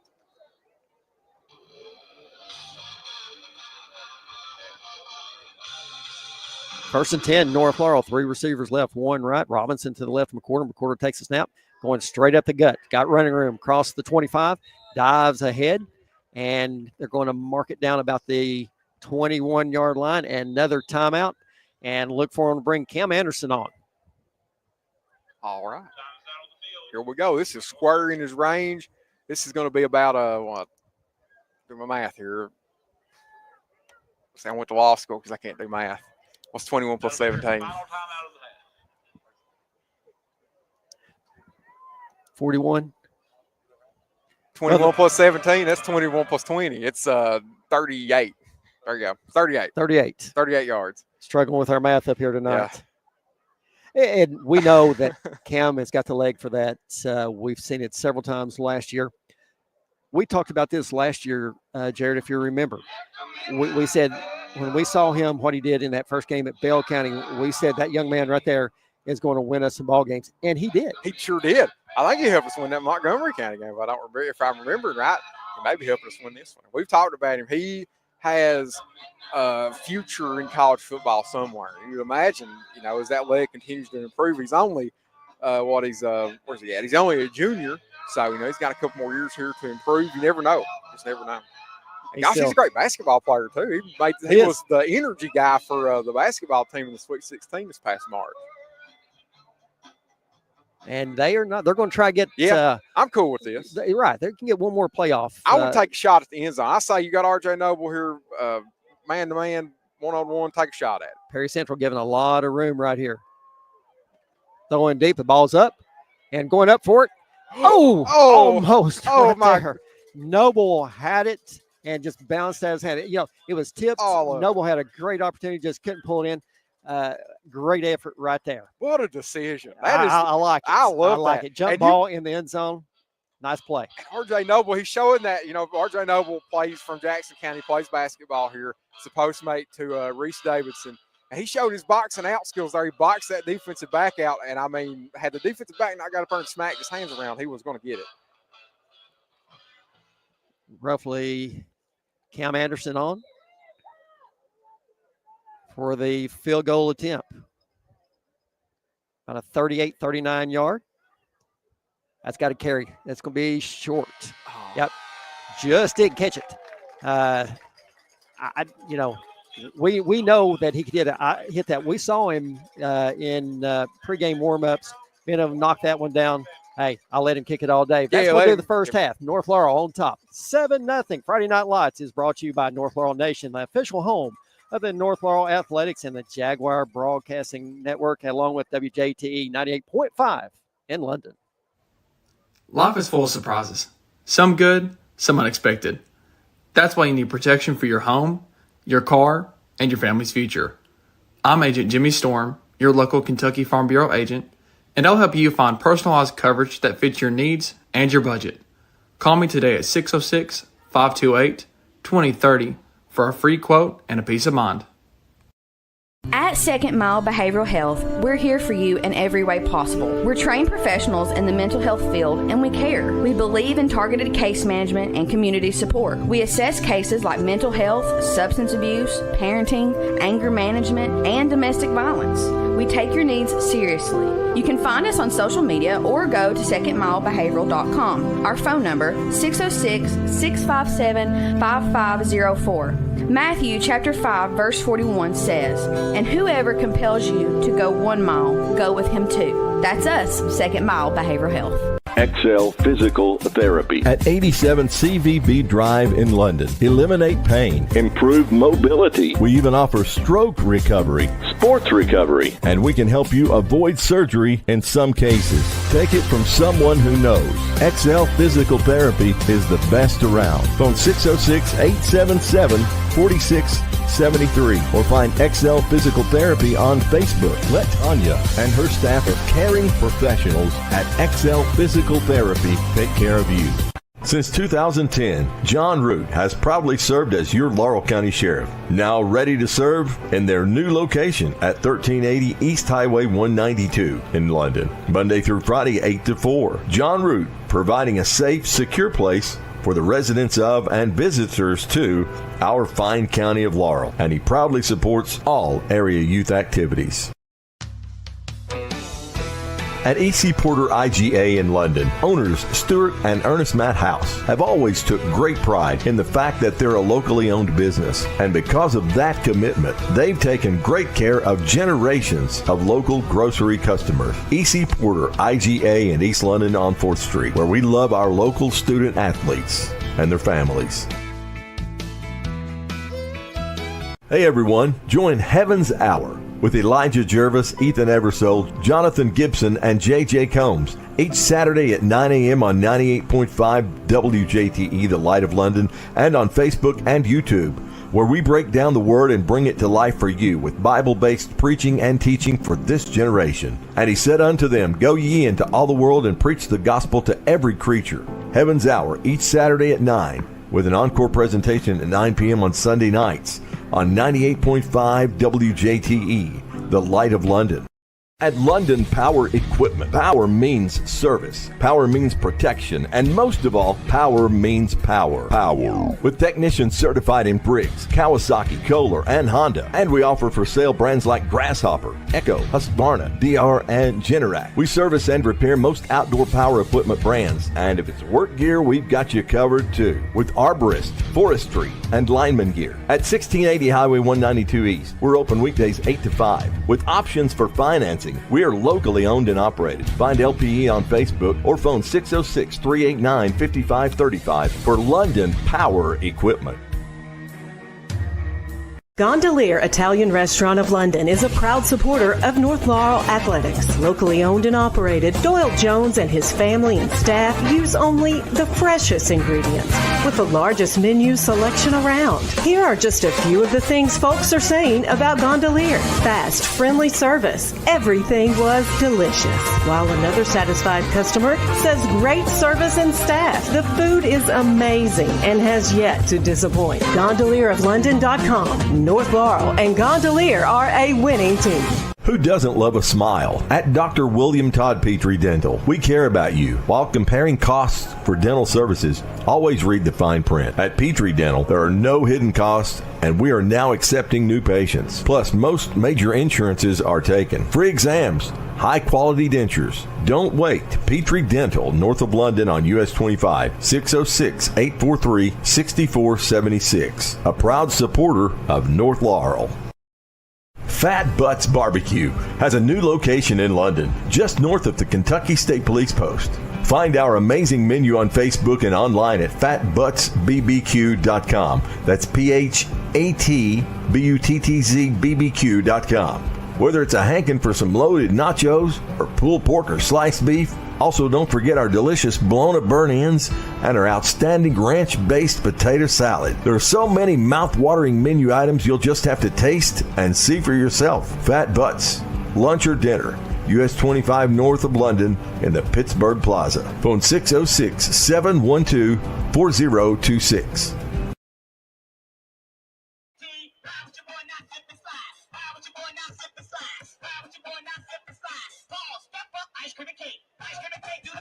Welcome back to Perry Central. North Laurel on top, 7-0 as we are at the half. I tell you, we saw a very, very impressive first drive by North Laurel. They marched straight down the field, punched in for the first score of the game. And, man, they showed that they can be a dominant running team. And this Perry Central team probably a little undersized, but hey, North Laurel showing they can run the ball. That's not something we've seen from a lot. Cooper Robinson showing all that work he put in the offseason. Had a spectacular – their first drive, they didn't throw it for about 15 or 20 plays here. I mean, that's just crazy. They really didn't have to lean on that passing game until much later in the second half. So it's a huge advantage when running it is just a huge advantage. So I'm excited to see what else they do with the running game here in the second half. You want to see them just keep feeding Cooper Robinson. And then Jude McCorder himself, he's doing a great job running the ball as well. A lot of times when those plays are breaking down, they've had a couple design runs with him, but with those plays are breaking down, he's able to catch some of those defenders off guard that are focused on pass coverage, catch them flat-footed. So, yeah, the running game is looking really good. Coach Nelson said earlier today when I was talking with him, he talked about they'd probably, about 50-50, 60-40, run to pass. But, tonight it's more like 90-10, 95-5, something like that. But here again, you make them stop the run before you start airing it out. We saw them start throwing the ball a little bit there late in the second quarter. Had a lot of success on those short routes. A lot of credit to Perry Central's defensive backs. They've done a really good job just blanketing North Laurel receivers. Yeah, and they're running single coverage pretty much across the board. You've got, basically cover, you call it like cover zero or something like that. You've just got the wide receivers in one-on-ones. As the game keeps progressing, like we've talked about, they're going to start hitting that. We saw a flash of it here at the end of the second half. I don't believe you can leave R.J. Noble by himself, and they need that home run, deep threat who can make a 50-50 ball into like a 70-30 ball, and I believe they've got that with R.J. Noble. I hope they lean on that here in the second half. He's showing that he's got incredible hands too, because you see him go up for that pass, and he's got the hands up like he's supposed to. Really impressed by him, and I'm not sure how much football he's played because we didn't see him last year, so this may be the first time he's played. We don't know that for sure, but he's playing really good. And you were talking about the percentages. I run the numbers. It's 80% run, 20% pass, and that's not what we thought they were going to do. We thought they were going to throw it a whole lot more, but they've not needed to. And just, keep those pass plays on the shelf. Don't show them what you got. Don't show them those good concepts you've been working on in practice. You don't have to show them that yet. You may not have to show them that at all. Don't even put it on tape. You may not need that. We may get to a point in this game we don't even need to throw the ball. And how much do you really want to show in the first game of the season? Yeah. Because you've got other schools already probably here scouting. I got scouts out checking out North Laurel, Perry Central. So you don't want to throw the whole playbook out in night one. Yeah, exactly. And running the ball, you're not showing a ton by running the ball. Your runs are going to look kind of the same. Those passing schemes you've got, you don't want to put that, like you said, don't want to put that on tape yet. So, especially if you don't have to. If you don't have to have it to win this game, save it. Keep it for the next game. You don't want to put that out there. So, I'd say either the coaching staff, they've got that on their mind, but they know they've got stuff they can go to the well. If this game is still close late in the game and they need a first down or need a touchdown, they've got stuff back there that they can use. Absolutely. Kind of looking at penalties, North Laurel really, hit them early. You can expect that out of the first game of the season, a lot. Right now, they've got 4 penalties for 35 yards, and Perry Central's got 2 for 20 yards. So last year, that was something that we saw them do. They really shot themselves in the foot several times. And put yourself in a big hole. You put your offense at such a disadvantage. A 1st and 10 is already extremely difficult to gain. Well, you put yourself in a 1st and 20, that makes it even more difficult. There's not many plays. You don't have plays on the play sheet that are 1st and 20. You know, you got your 1st and 10, you 2nd and 7, your 3rd and 5. You ain't got 1st and 20. You ain't got 2nd and 15. That's not in there. It's very difficult to get that first down. So, yeah, it's good they've not put themselves in a hole too much. But you know, they're looking really good. We'll run down some stats here really quick. We've got quite a few of them. We've kept them this year actually. So Cooper Robinson, he has on the ground. Cooper Robinson has 13 rushes for 65 yards thus far. Had a great night so far. Jude McCorder has 7 carries for 47 yards and the 1 touchdown, the only score of the game. Through the air, Jude McCorder is 5 for 6 passing. He's got 31 yards in the air. A breakdown of who's caught those passes. Cam Anderson has caught 2 passes for 6 yards. Let's see. Oh, my goodness. Braxton Fultz has caught 1 pass for 7. R.J. Noble's caught 1 pass for 3. And Colton Gilbert has caught 1 pass for 15. So that's your stats rundown. Perry Central, they've not done a whole lot on offense. They've got about 50 yards total on the ground, or basically through the ground and on the air thus far. This North Laurel defense is absolutely stifling Perry Central. They don't have a lot going on. It's an impressive job by North Laurel's defense here early on. So, you know, that's kind of what we're looking at on the stats. And you had Cam Anderson 1 for 1 on the field goal on the extra point attempts, and then missed the 1 field goal there at the end of the half from about 38 or 39, or something like that. Correct. So, yeah. All right. We're going to step over here. We're going to go ahead and look at what's happening in North Laurel sports and look ahead. Looking at the North Laurel High School, the girls volleyball, 0-2 on the season. They took on Knox Central on August the 19th, lost that one 3-2 on August 21st. They went to Madison Central, lost that one 3-0. Coming up, August 25th, they've got Whitley County at home at 7:30, Pulaski County on the 26th at 7:30, and then they travel to Corbin on the 28th with a 5:30 start. Boys soccer, 1-3-1 on the season. On the 12th of August, they had a 1-1 tie with Madison Central. On the 14th, they defeated George Rogers Clark 4-2. On the 16th, they lost to Russell County by a score of 3-4. On the 19th, they lost to Madison Southern 3-2. On the 21st, at Pulaski County, lost that one 1-0. Coming up on the 25th, they'll be at Wayne County at 6 o'clock. 28th over at South Laurel at 6 o'clock. North Laurel girls soccer 1-1 on the season. On the 16th, they defeated Whitley County 9-1. On the 21st, they lost at Lincoln County 3-2. Coming up on the 26th, they travel over to Southwestern, and the 28th they're at home against Garrett County, and on the 30th, they are traveling over to Greene County. Looking at the men's golf team at North Laurel High School, they are off to a really, really good start. Congratulations to them. The very, very young, inexperienced team, but they are gaining a lot of experience. We go really, really quick.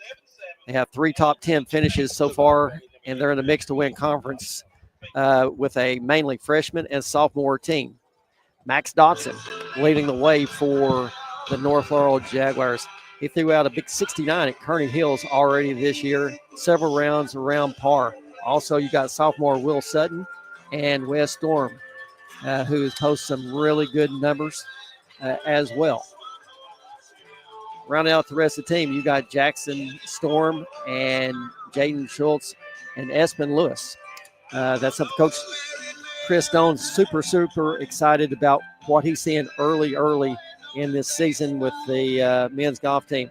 Tomorrow, they're going to be over at Pulaski County for the Pulaski County Invitational at Eagles Nest. On the 25th, they'll be back at home.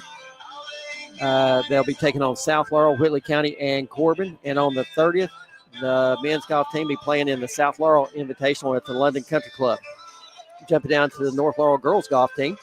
Here again, they're led by senior Lily Kate Chestnut, really talented golfer, along with the 8th grader, Ella Baker.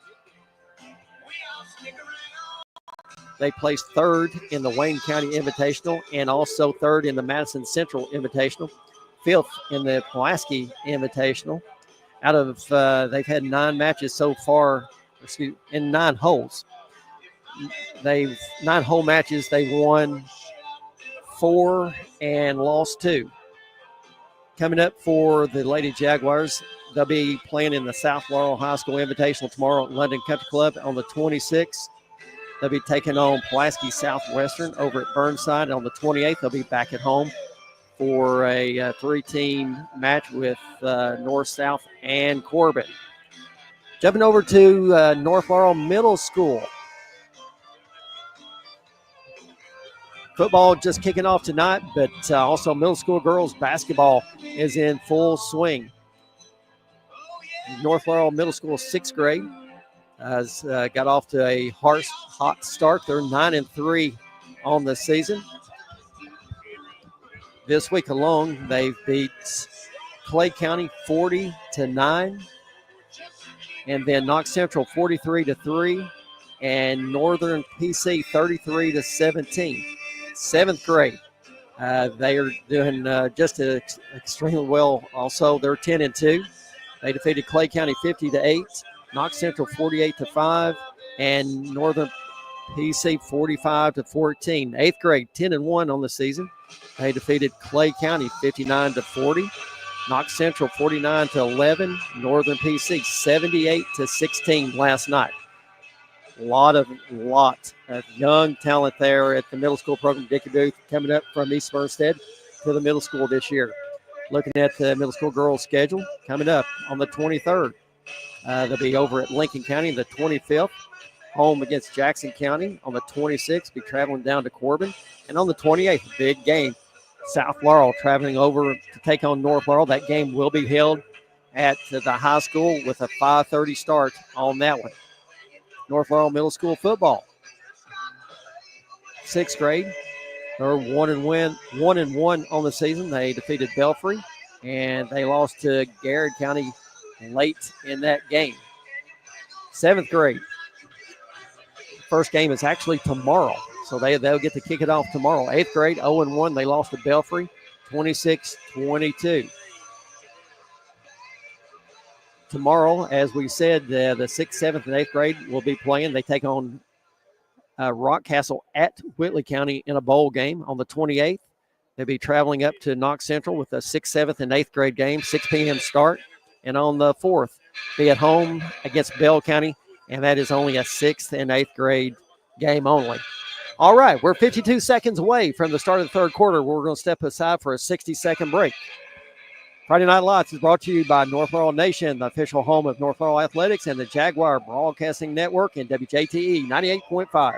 At London Power Equipment, power means service, power means protection, and most of all, power means power. Power. With technicians certified in Briggs, Kawasaki, Kohler, and Honda. And we offer for sale brands like Grasshopper, Simplicity, Echo, Husqvarna, DR, and Generac. We service and repair most outdoor power equipment brands. And if it's work gear, we've got you covered too. With arborist, forestry, and lineman gear. At 1680 Highway 192 East, we're open weekdays 8 to 5. With options for financing, we are locally owned and operated. Find LPE on Facebook or phone 606-389-5535 for London Power Equipment. Welcome back to Perry Central as we get set for the 3rd quarter. Perry Central will be receiving the football. Cam Anderson to kick it away.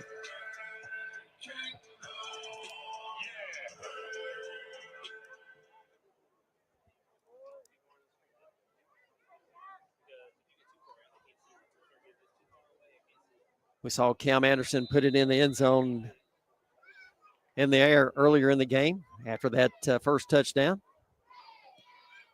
Another high kick, and it's going to be taken at the 5-yard line. Out to the 10, 15, cuts up across the 20, 25, out to the 30, 35, out to the 31-yard line. Nice return right there by Perry Central's number 6, Tate Watts. And I like the idea there by North Laurel. You want to try to, see if you can get a pin back in, before the 25. That time it kind of blew up, and don't execute on special teams, it kind of blows your plans up. So, gosh, Cam Anderson, when he kicks the ball, it sounds so good. Like it sounds like you hear the thump of the ball. Yeah, I know that is impressive. 1st and 10, Perry Central. Aaron Johnson back in at quarterback. 3 receivers left, 1 right. Johnson calls for it, keeps it going straight up the gut, trying to get a push from that offensive line, and we're going to just have a stalemate there. Going to pick up about 3 on the play. Oh. Body still going everywhere. Nobody got tore up, though. That's good. Nobody tried to fight each other. And there you see at the bottom of the pile, Reese Sutton right there on the spot, ready to stop the run. Johnson staying back in the gun, running back to the left, 2 receivers right, 1 left. Johnson calls for it, hands it off, going straight up the middle, and there is nothing there right there. They ran into the wall of Reese Sutton. And there you have our starting left tackle moonlighting on defense a little bit, playing over at that defensive end spot, helped Reese Sutton blow that run up. Actually, I'm sorry, playing the defensive tackle spot and helped blow that run up. So they're rotating that second. They've got the 3 linemen, Kingston Reams, Reese Sutton, and Gage Baker playing most of the time, but they're rotating that defensive tackle spot next to Reese Sutton. We've seen Asher Edwards, now Zach Philpott there, so they're rotating that spot. 3rd and 7 for the Commodores. Johnson staying back in the gun, dropping back, looking to pass. He's got some running room across the 40, 45, dives forward, and he's going to have just enough for the first down. And there, the North Laurel defense, you've got every one of your zones. They run no routes inside probably the 10-yard box in front of the quarterback. They run nobody there. Every one of those zones are backpedaling. You've got Bryce and Nance. You've got Brody Pritchard all backpedaling, trying to cover everything, and then the quarterback has free range to run. So it's very difficult to stop. Johnson staying back in the gun. 2 receivers right, 1 left. Dropping back, looking to pass. Quick out pass to the sideline, complete. And it's going to go down to, oh, no. Dropped it. He got the crap hit out of him by number 30, Peyton Roberts. Hit him hard. Knocked that ball out. It's impressive. I thought for sure he had held on to it long enough for it to be a catch. But, I mean, it popped out right there at the end. Jaron Fugit couldn't hang on to it. Brings up 2nd and 10 for Perry Central.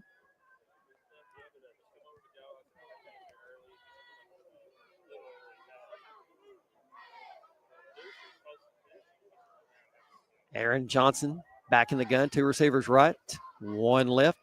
He's going to keep it, going straight up the middle, kicks it to the outside, and he's going to pick up about 3 on the play. He breaks the 50-yard line, gets in North Laurel territory. And a great job by Peyton Roberts there, number 30. We'll talk about him again. At that cornerback spot, you've got to get those eyes turned around and start getting around that wide receiver and getting there and stop the quarterback run. He did that and kept it to a minimal gain. Kept him in a 3rd and 6.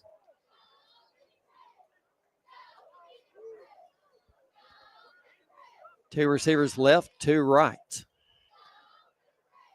Johnson takes a snap, rolling back to his right. Looking to run, he stops and shakes 2 North Laurel defenders, and he gets hit as he throws. And right there, knocking it down was Robson. Robson had a real opportunity to pick that one off. And run forever. But yet he just bats it down. That's all right, though. That's okay. Fourth and 6. Right, yeah. But you see all the green grass in front of him and all. I know, I get it. Man, this North Laurel defensive line, their pass rushers are getting free tonight. And they are putting so much pressure on the quarterback. He can't get every time he rolls, so he can't stay in the pocket because they're on top of him. And every time he rolls out, he's got all these linebackers on top of him. Parker Maggard on to kick it away for the Commodores. Back deep, Jude McCorder. Better punt right there. McCorder fields it at the 18, out to 20, 25, and just wisely steps out of bounds about the 27-yard line. No need of taking an unnecessary hit right there. Yeah. Smart decision right there by Jude. Oh, yeah. Step on out of bounds. So North Laurel will take over from their own 27-yard line. 9:06 left here in the 3rd. North on top, 7-0. Like to see a really, really good drive right here by the Jaguars. Yeah, run some of this clock off. Like to see a few more points put on the board. Oh, yeah.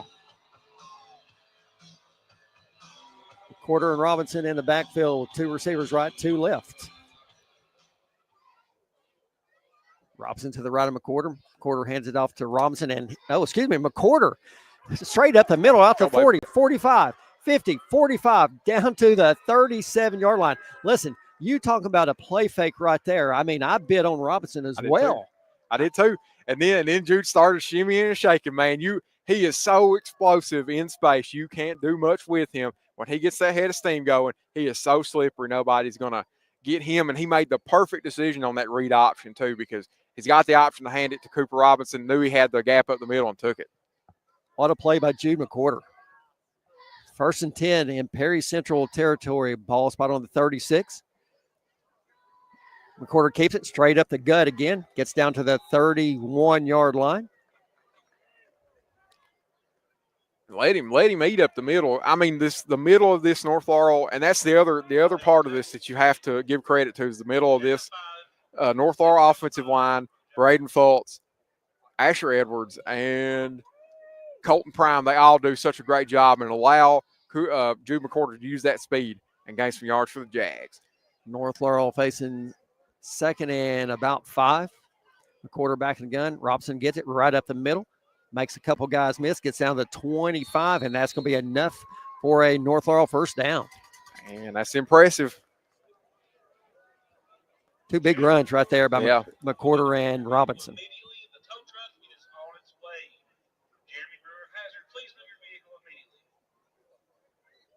7:56 left here in the second quarter. North Laurel on top, 7-0. 1st and 10 in Perry Central territory.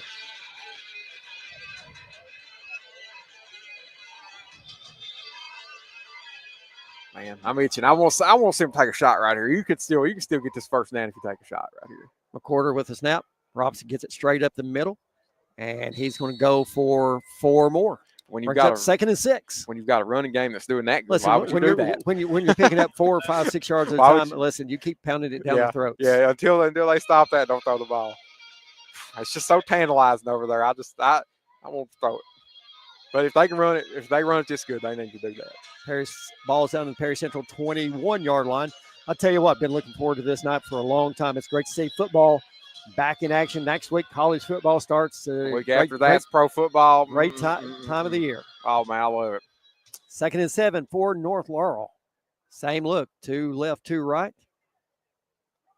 McWhorter keeps it right up the gut, across the 15, 10, 5. He's going to go in. Touchdown, North Laurel. Oh, yeah.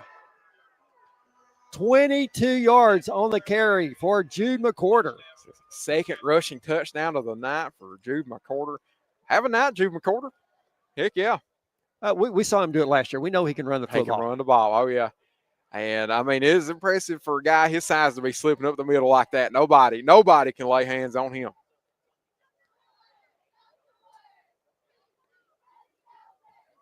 Cam Anderson on for the extra point.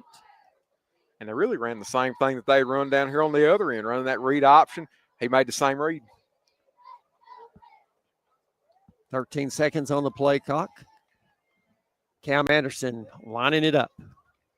Good snap. Kick is up. Right down the middle. I tell you, he put a foot on that one. Now, that's way out in the parking lot. He meant business with that one. North Laurel, 14. Perry Central, 0. We're going to step aside for a 30-second break.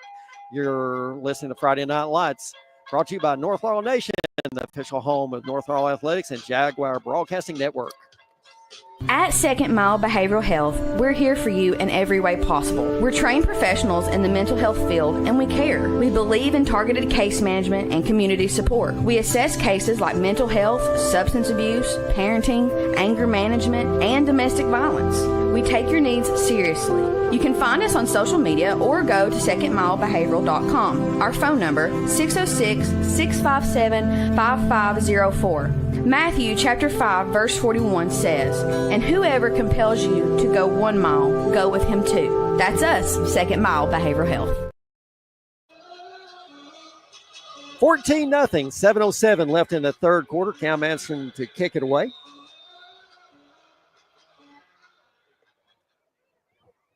Very impressive first drive of the third quarter. Line drive kick right down the gut. Going to be fielded at the 7.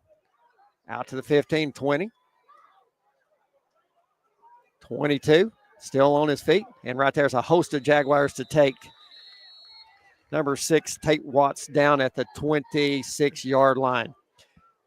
NEC Porter IGA in London, owner Stuart and Ernest Madhouse have always took great pride in the fact that they're a locally owned business, and because of that commitment, they've taken great care of the generations of local grocery customers. IGA in East London on 4th Street.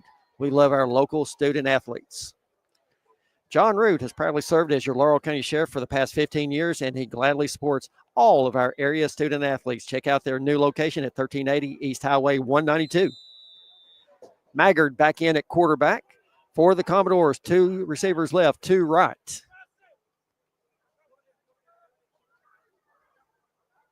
Man in motion, hands it off, trying to get outside and slipping and falling way back at the 20-yard line was number 21, Gibson. And back there putting the pressure on him was number 21, Bryson Nance for North Laurel. Bryson Nance is having a very good night tonight. He is, you lost John Miner off of this defense, so there had to be a linebacker that stepped up and, kind of make the plays. And that appears it's going to be Brody Pruitt, and he read that little end around that they were doing. He read it perfect, saw exactly where it was going, and just grabbed his shoelace and tripped him up. 14-0, 6:21 left here in the third. North Laurel on top of Perry Central. 2nd and 15 for the Commodores. Maggard back in the gun, 2 receivers left and right.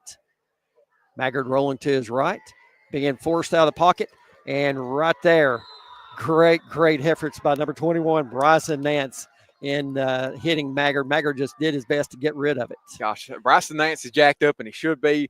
They ran a blitz with Bryson Nance right at the last second off of the edge. Nobody saw it coming. The running back didn't pick it up. The quarterback, nobody on the offensive line saw it coming. And the quarterback had nothing. I mean, Bryson Nance had a free lane right to him and ran him out of the pocket and forced that throwaway. Great play call there by the defensive staff. We don't see them blitz a ton, so that was impressive to see. One thing that was really close right there, what I noticed, I really don't think the ball passed the line of scrimmage. Oh, yeah, it probably didn't. Because it went out of bounds before the line of scrimmage. Maggard taking the snap, looking to the pass, and open. It's caught at the 20, out the 25 to the 27. That gets it, makes it about 4th and 8. On the reception was number 3, Bryson Johnson for the Commodores.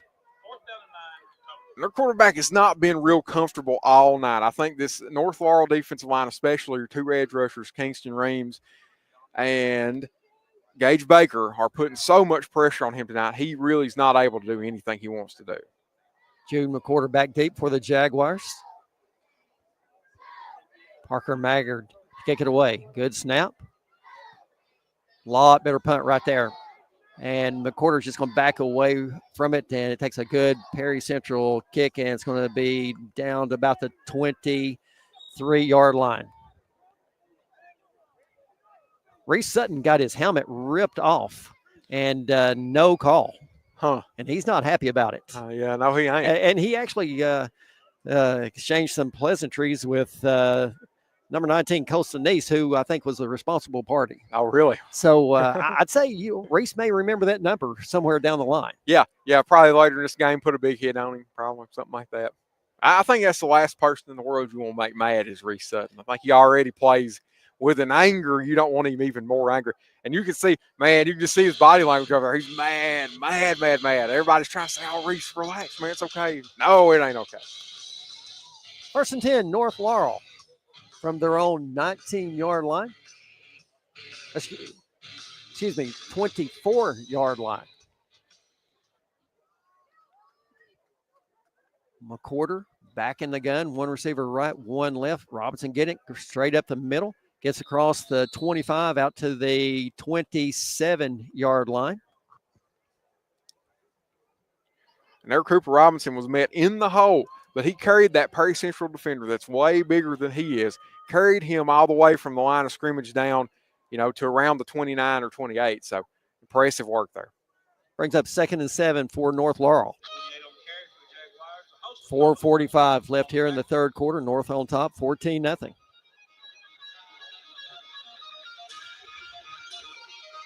McCorder and Robinson in the backfield. 2 receivers left, 2 right. McWhorter keeps it right up the gut, across the 30. And right there was another horse collar, but they did not throw a flag. They actually, as he's going down, they pulled him down from his behind his helmet. They absolutely did. And we've got a timeout. I believe we're going to have our first measurement of the season here coming up. Oh, man. The ball is just really, it's there. It's right on it. Just from our angle, we can't call it. We're up here on top of the press box at Perry Central. Got a great view, beautiful night, great weather. And now they're giving it to them. First down, North Laurel. Referee didn't even need to change. He said, keep the chains on the sideline. Y'all got first He down. did. He just said, move it. First and 10, North Laurel. 3:55 left in the third. 2 receivers left, 2 right. Robinson to the right of McWhorter. McWhorter takes a snap, looking to throw, rolling out the right. Nothing there. We've got a flag on the play. McWhorter turns it upfield, gets across the 40-41, and that's going to be probably holding on North Laurel. And then you had the referee on the far side throw one too. So I don't know. I don't know what all this is going to be. One of them's for sure holding. Waiting on the call here. Okay. Holding North Laurel. So back it up 10. I guess they both saw the same hold. This is what that was. First and 20 for North Laurel. Man.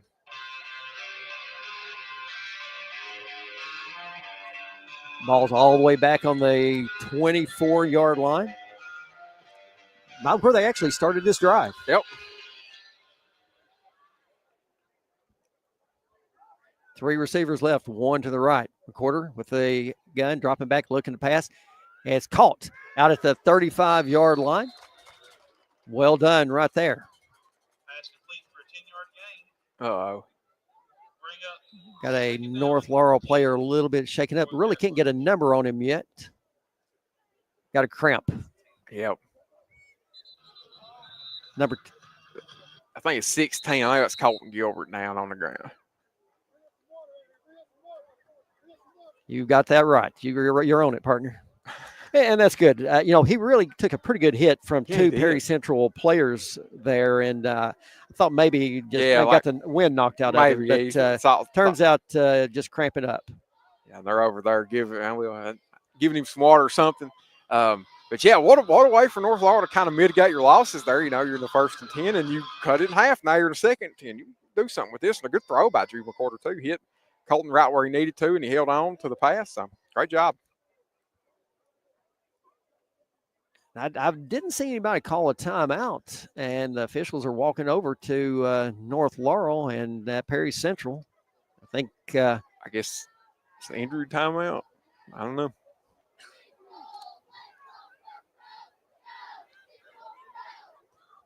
Officials got them back on the field. 3:16 left here in the third. 14-0. North Laurel facing a second and 10. Got 10 of it back after that holding call. Cam Anderson, R.J. Noble out here to our left. 2 receivers right. Robson to the right of McWhorter. McWhorter takes a snap, keeps it out across the 40. Lowers head, 45, steps out of bounds just across right at the 45-yard line, which will be enough for another first down North Laurel. Yeah, so much for that holding call. They recovered well from that. They really got themselves in a deep hole, and 2 big plays gives them a first down. Spotted them 20 and said, well, that's no problem. We'll just get it all back. That's sure what they did. Jude's so fast. Hey, gosh. Jude's so quick. He's elusive. He makes a lot of people miss. His speed stands out. 2 receivers left, 2 right. McWhorter calls for it. Gives it to Robinson, going right up middle. 45, 50, 45. Cuts it back up, 40. Down to the 35-yard line. Another first down, North Laurel. Big gain right there by North Laurel. Oh, excuse me, Bryson Nance. I thought that was Robinson. I did too. It looked like Cooper. But wow. Big Bryson. Run right there by Bryson. Yeah, he looked good. What if you had a little 2-headed monster back there? Hey, Bryson and Cooper and Jude. Hey, listen, that may be a possibility later down the road. Like I said, we're not going to see the whole playbook tonight. No. Nance in the backfield alongside McCorder. 2 receivers left, 2 right. McCorder keeps it right up the middle. He goes across the 35 down to about the 32-yard line. Picks up 3 on the play, brings up 2nd and 7. They are loving that read option, especially out of the shotgun there, and loving the Jude McCorder option on the read option. It has worked well for them tonight. 2 minutes left here in the third.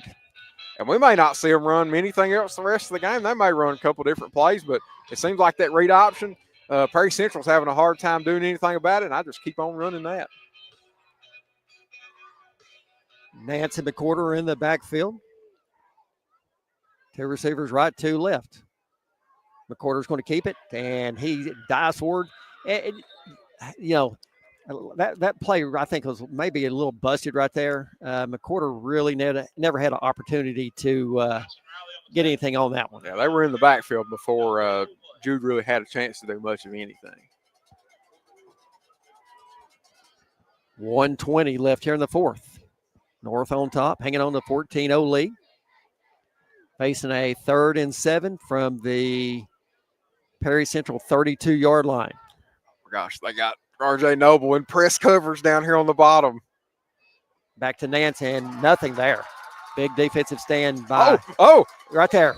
Yep, going to have a oh my gosh, personal foul right there on Perry Central. The Perry Central coaching staff just turn their head and walk off. Yeah, you come back on the sideline, buddy. You know, Perry Central guy, he's just saying, hey, what I do? And, Tate Watts is going to get called for the personal foul right there. Play was well over, and he just leveled R.J. Noble. Yep, and I don't even really think R.J. sold it. I think he really got the snot knocked out of him by Tate Watts. And he's chewing him a new one, yeah. And, you can't make that mistake. That's mistakes you cannot afford to make. Coaching staff down there, they're having to talk with Watts, say, hey, listen, got to keep those emotions under control. Play hard. And that's the things that we saw, last year that North Laurel, just extracurricular activity. Nonetheless, 1st and 10, North Laurel from the Perry Central 22-yard line. Nance and McCorder in the backfield, 2 receivers left, 2 right. McCorder makes the call.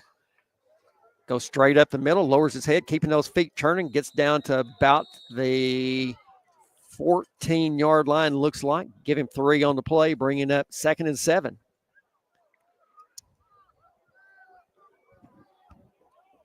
.39 seconds left. They'll get one more play off in this third quarter. All right, there was Jude's 14th carry of the game thus far.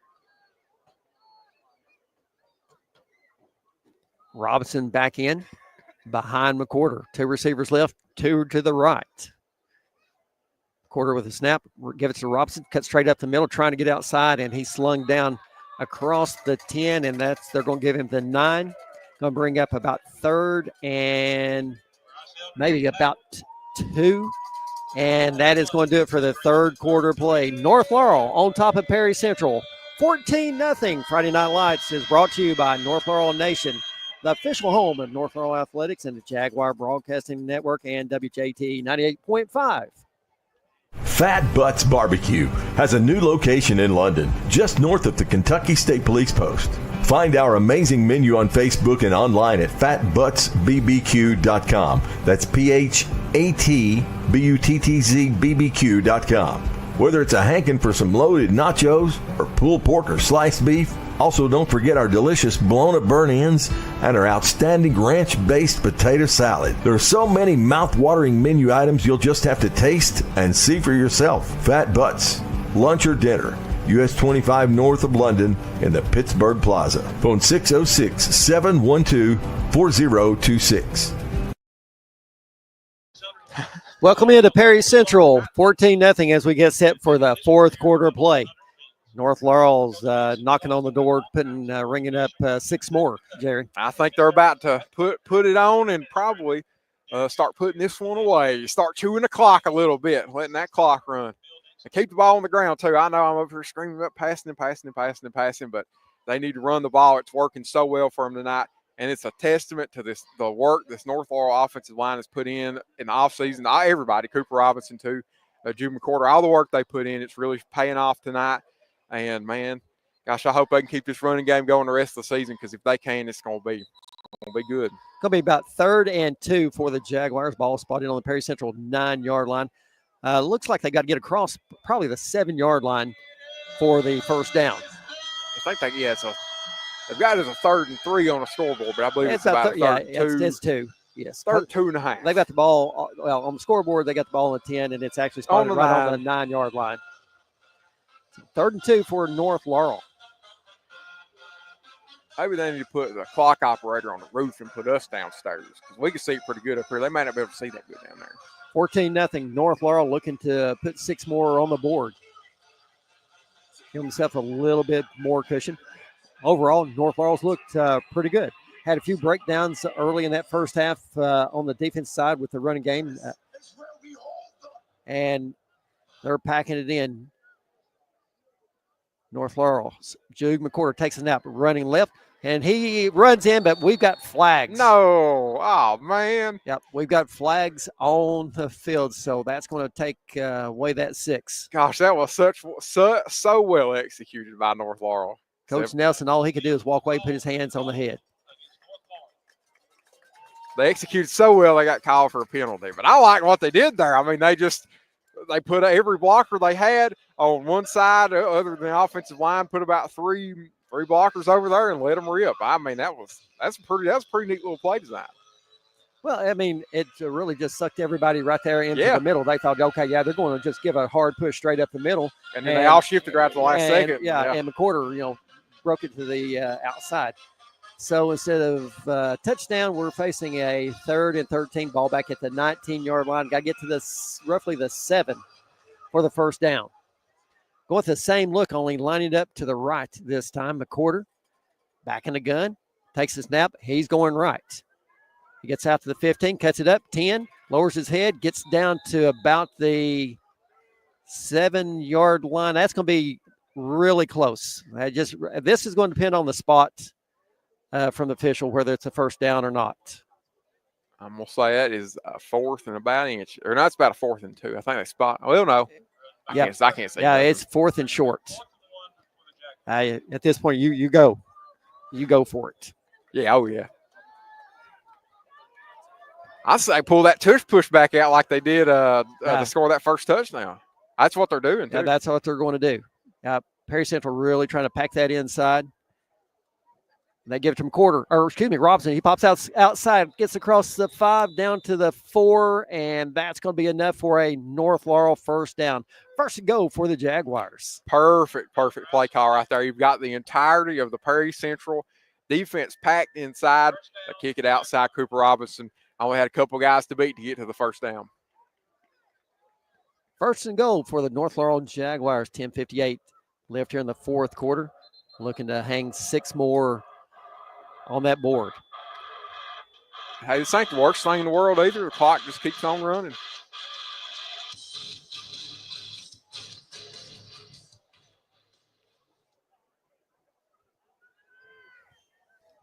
Robson behind Big Brody Pruitt back there and Caleb Roark. And we've got... Oh, my goodness. A false start.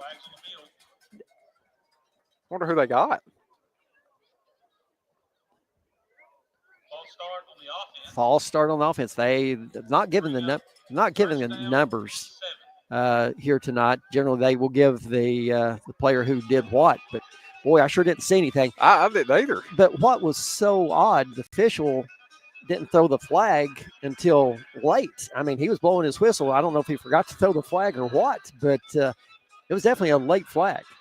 Nonetheless, another 5-yard penalty against the Jaguars. They're doing their best to keep this 7 points for going on the board.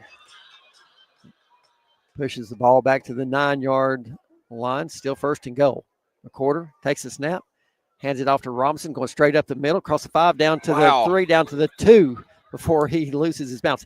Yeah, he got tripped up back there about the 8-yard line, but he's able to keep his feet all the way down to about the 2. How about that? How about that balance? I mean, just kept on churning. Going to be 3rd and goal. And looks like they're going to spot the ball right at the 2-yard line.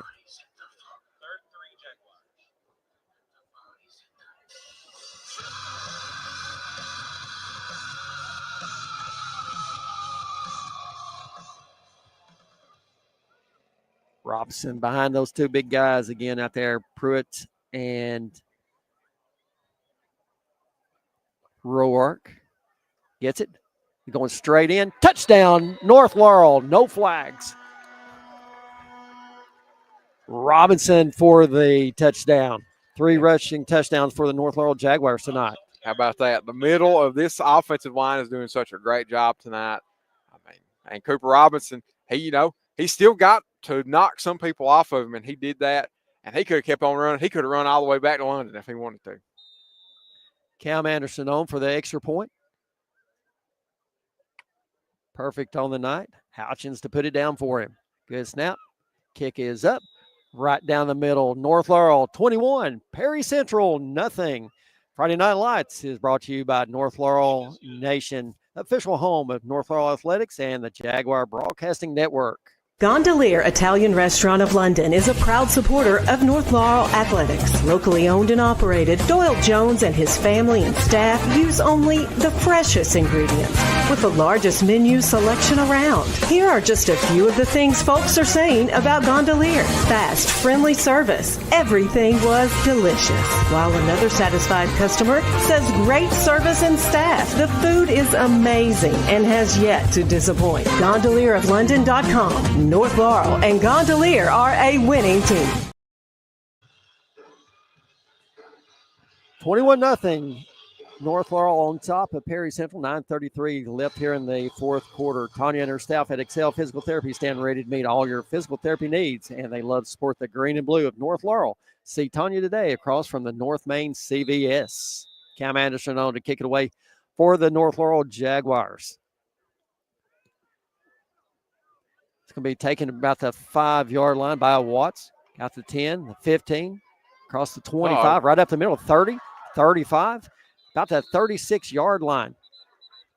That's something that North Laurel is going to have to shore up a little bit. Man, that's exactly what I was thinking. Giving up way too much yardage on these kickoff returns. Your first line of defense on the kickoff coverage, that first they're not tackling. I mean, you got to. Or they're not going to the right gaps or whatever it is. Yeah, they got to work on that. That's one thing, if anything, that they need to work on is that. I'm excited to see their pass coverage here because we know Perry Central's in a very obvious passing situation. They've got to pass the rest of the game. I'm excited to see what else North Laurel does with their pass coverage. It looks so good tonight. Maggard in at quarterback for Perry Central. They're sending 2 receivers right, 2 left. Maggard takes a snap, look at the pass. It's complete out to 44. And right there is Jude McCorder to take number 4, Day down.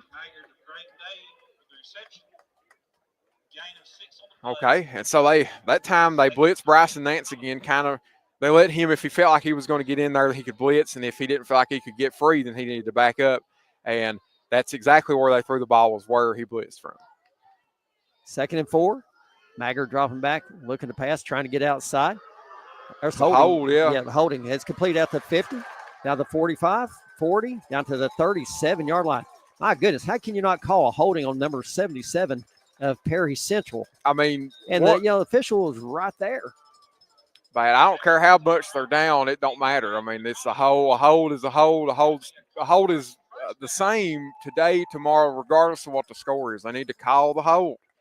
I mean, Kingston Reams had him beat, and he just had him by the jersey, dragging him around.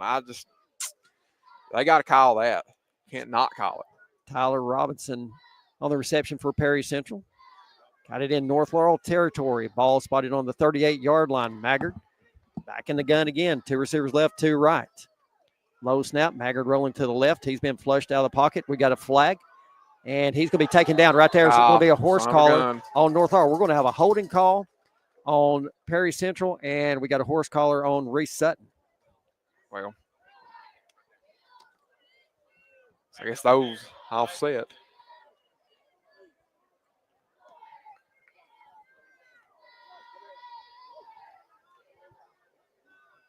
And that's the calls. Holding on Perry Central, horse collar on North Laurel, offsetting penalties. First down.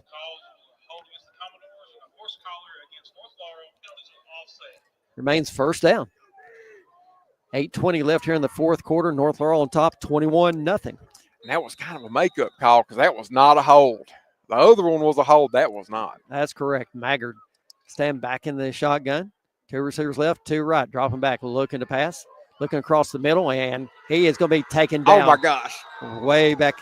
Looks like going to spot it right at the 45-yard line. A host of North Laurel defenders in on the tackle. Oh, Joe. That's what we've been waiting to see I'm there. jacked up. They run a stunt. In high school sports, they run a stunt with Asher Edwards and all these guys. Oh, my Lord. I love it. It worked. Run the stunt. Run it. Nobody can – it's hard to block a stunt. You know, everybody knows what stunt is. You cross the defenders and everything. It's something they do all the time in the pros, all the time in college.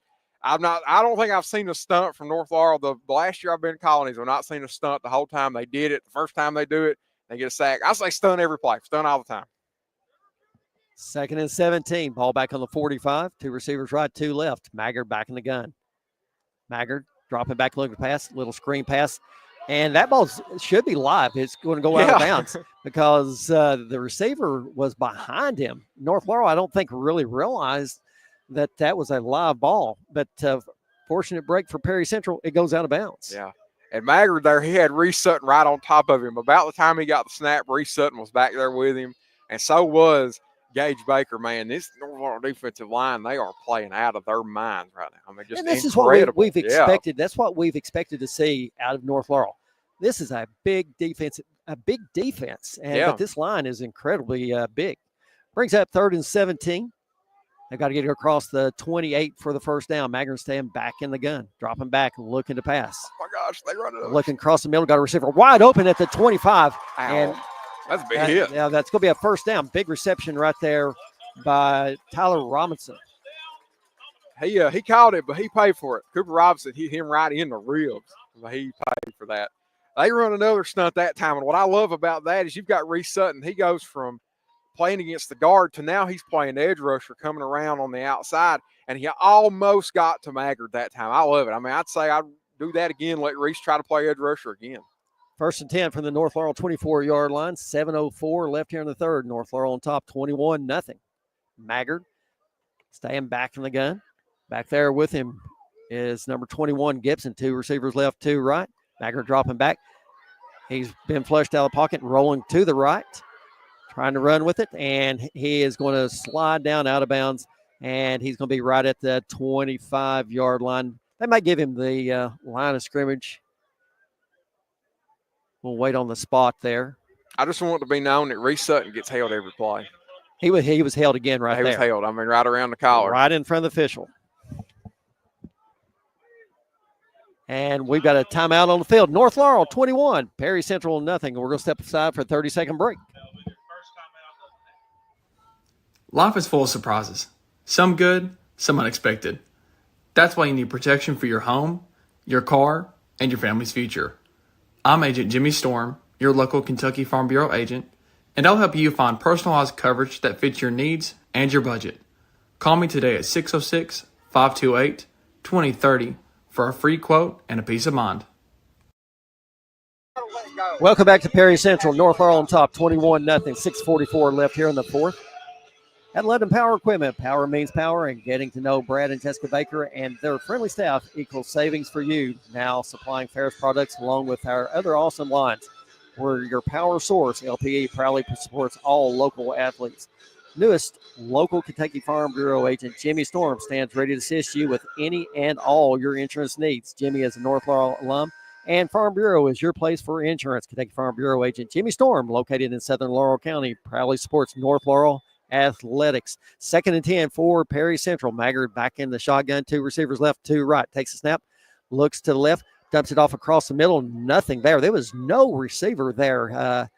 That basically almost hit lineman number 64, Landon Turner, in the back. I'm confused as to where the offensive line went on that play because Reese Sutton basically just ran right at the quarterback. Nobody blocked him. I don't know if – because a lot of times when that happens, you run a screen somewhere, but I didn't see a screen. So I don't know if Reese just beat his man real bad or what. But Reese, nobody blocked him, I don't think.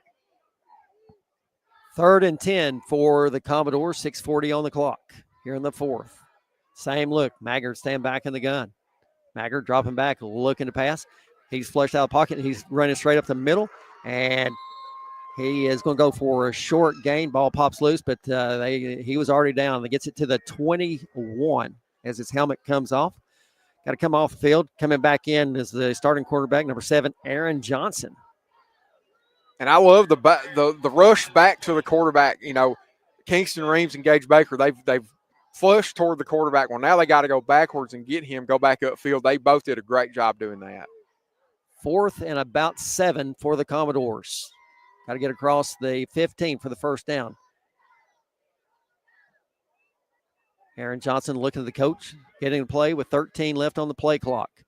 5:55 left on the 4th. Johnson calls for it, dropping back. Quick hitter. It's complete out here at the 21, and right there for the stick is North Laurel's number 30, Peyton Roberts.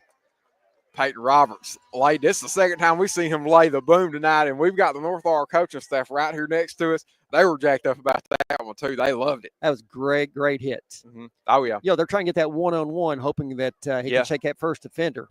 And if he was able to, you know, he had clear sailing to the end zone, but right there, there was nowhere going saying Peyton Roberts. And man, that's what you got to do as a corner. You've played all the coverage right. You're right there on top of him. You got to finish it off and make the tackle. He did it. Turnover on downs for Perry Central. North Laurel with the football. Starting on about the 23, 24-yard line. McCorder with it. He's going to keep it. Oh, that's right there was another horse collar. Didn't take him down, but yet it was a horse collar. My goodness. You throw the flag. My goodness. That's going to be a loss. With you. It's going to be a loss of about 3 on the play, bringing up 2nd and 13. If I'm playing for Perry Central, I say, well, they're not going to call this, so I'm just going to keep on doing it. I'm going to keep on grabbing this collar. Wow. 2nd and 13 for North Laurel. Clock still running. 5:15 left here in the 4th. 21-0. North Laurel. 2 receivers left, 2 rights. McCorder, quick hitter across the middle. It's complete. Out to Cam Anderson at the 29-yard line. And right there, that's right. That's we've got a personal foul going to be called on Perry Central's number 8. Tyler Robinson. No. Oh, we've lost the referee. I didn't see what happened. I saw a referee hitting the ground. But nonetheless, and right there comes a flag, another flag on Perry Central. Perry Central players have just really lost their mind, really going after the officials here. What happened? Well, you know, I'm so okay. So first of all, we've got number 8, Tyler Robinson of Perry Central, ripping off Cam Anderson's helmet while he was laying on the ground.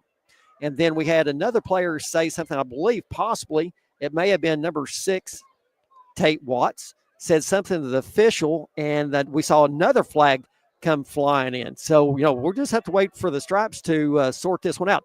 I don't know how.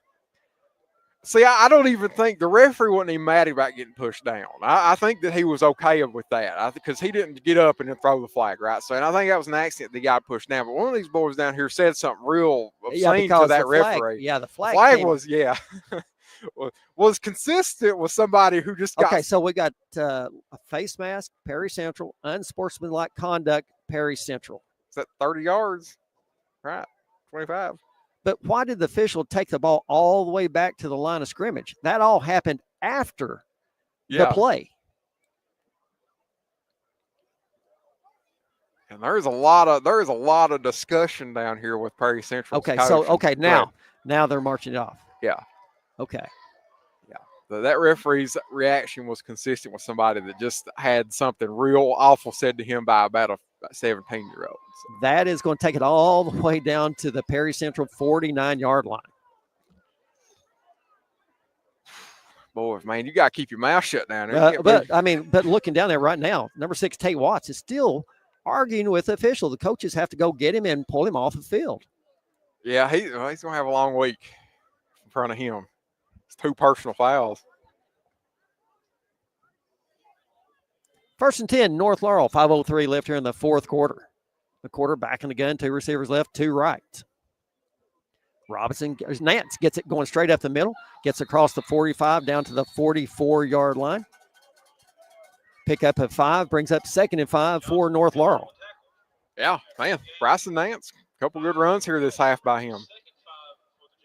you need that handcuff to Cooper Robinson. You can't put it all on him all the time. You can't put it all on Jude McCorder. So you need that third option. And Bryson Nance appears to be a very viable third option for this North Laurel team. North Laurel staying that same look basically we saw all night. 2 receivers left, 2 right.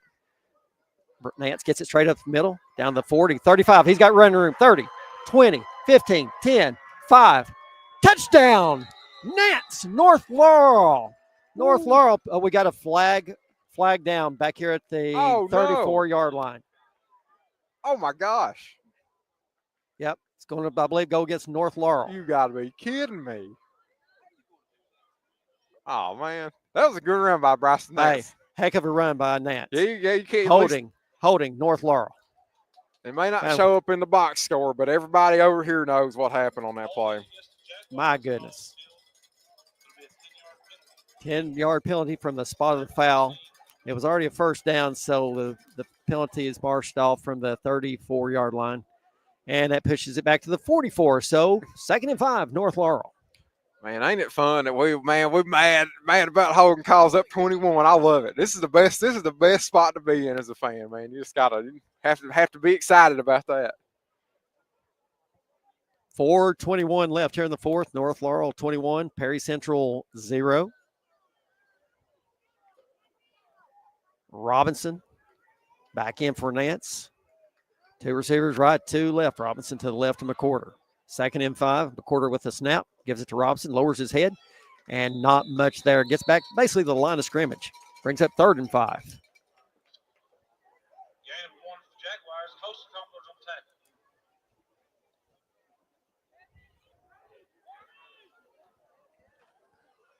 That clock is just slowly Take it away. Yep. Under 4 minutes. Yep. Left here in the fourth quarter. North Laurel really has played a solid game. Yeah. Tonight.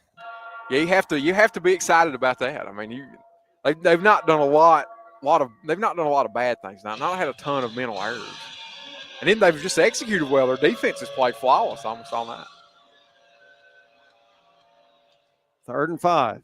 2 receivers left, 2 right. McCorder and Robinson in the backfield. McCorder dropping back, looking to pass. Got a receiver open across the middle, and it's incomplete intended receiver Cam Anderson. He actually got held a little bit right there by Perry Central's number 21, Gibson, but no yellow flags, hits the ground. Brings up 4th down.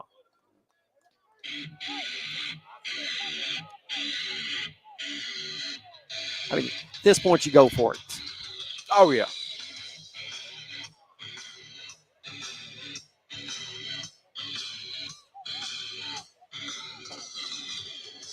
.328 and counting.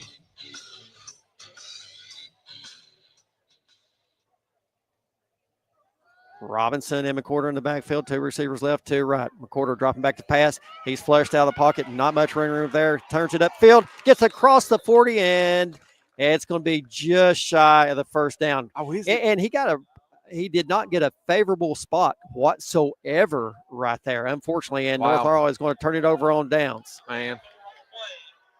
Turnover on downs. First down. Not a good spot whatsoever.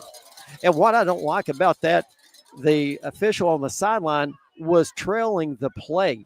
He was not up where he actually see where he hit. So he was 5 yards back.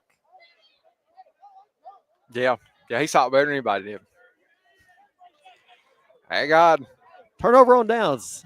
Perry Central takes over from their own 40-yard line with 3:17 on the clock. North Laurel on top, 21-0. That was a spectacular play by Jude, too. I mean, he pretty much as soon as he got the snap, he had 2 commanders or Commodores. Right in his face. Yeah. Absolutely. He did a fantastic job getting away. I tell you, McCorder picking it up right where he left off last year, having a tremendous game. Oh, yeah. Johnson back in, looking to throw, and nearly intercepted right there.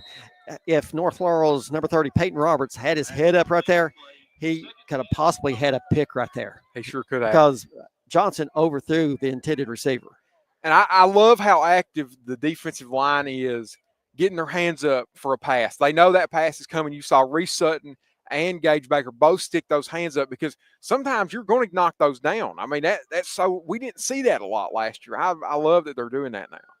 2nd and 10 for the Commodores. It's all the little things that add up to a winning football team, things like that. Johnson calls for it, dropping back, looking to pass, throwing across the middle, Oh. and it's complete down at the 40-yard line. Right there, Robinson with another big hit, but not before a big first down. Big gain right there. That was a Gain great, about 20 yards on the play. That was a great throw by Maggard. It He had was. Reese Sutton bearing down on top of him and then drilled it. I mean, right in the middle of about 3 zones there in the middle of the field. 1st and 10 for Perry Central. 3:05 left on the clock in North Laurel territory. Sir Johnson, it wasn't Maggard. Johnson dropping back, looking left, throws, nearly Oh. intercepted. Right there was North Laurel's number 21, Bryson Nance. Man, he read that one. He got perfect. that paw on there. Yeah, Yeah. just about came away with one. If he picked that one, it was clear sailing. Yep, he could have crawled to the end zone if he'd caught that one. 2nd and 10 for Perry Central. That was great read by Bryson Nance. He knew exactly where he was going. Well, and they should. You know, Yeah. they can really need to key on Johnson because he's giving away. He's looking where he's throwing. He's keying on one receiver. Yep. He's really not seeing the field very well. He may prove me wrong right here, but so I far, don't think so. Johnson back in the gun. 2 receivers right, 2 left. Takes a snap. Little pump fake. Throws it downfield. Receiver wide open. Nice catch right there down to the 24-yard line by number 4, Braden Day. And Johnson's handling the pressure really good because that time he had Zach Philpott coming off the edge in a hurry. And, I mean, was bearing down on him. And he drilled him. Drilled his target. That was a great catch right there. It was. By Day of Perry Central. He can't be too upset about that. 1st and 10. Ball on the 24-yard line of North Laurel. 2 receivers left, 2 right. Johnson with a snap, dropping back, looking to pass across the middle. Wide open at the 10, down to the 6-yard line. Man. Another big hit right there by North Laurel's Robinson.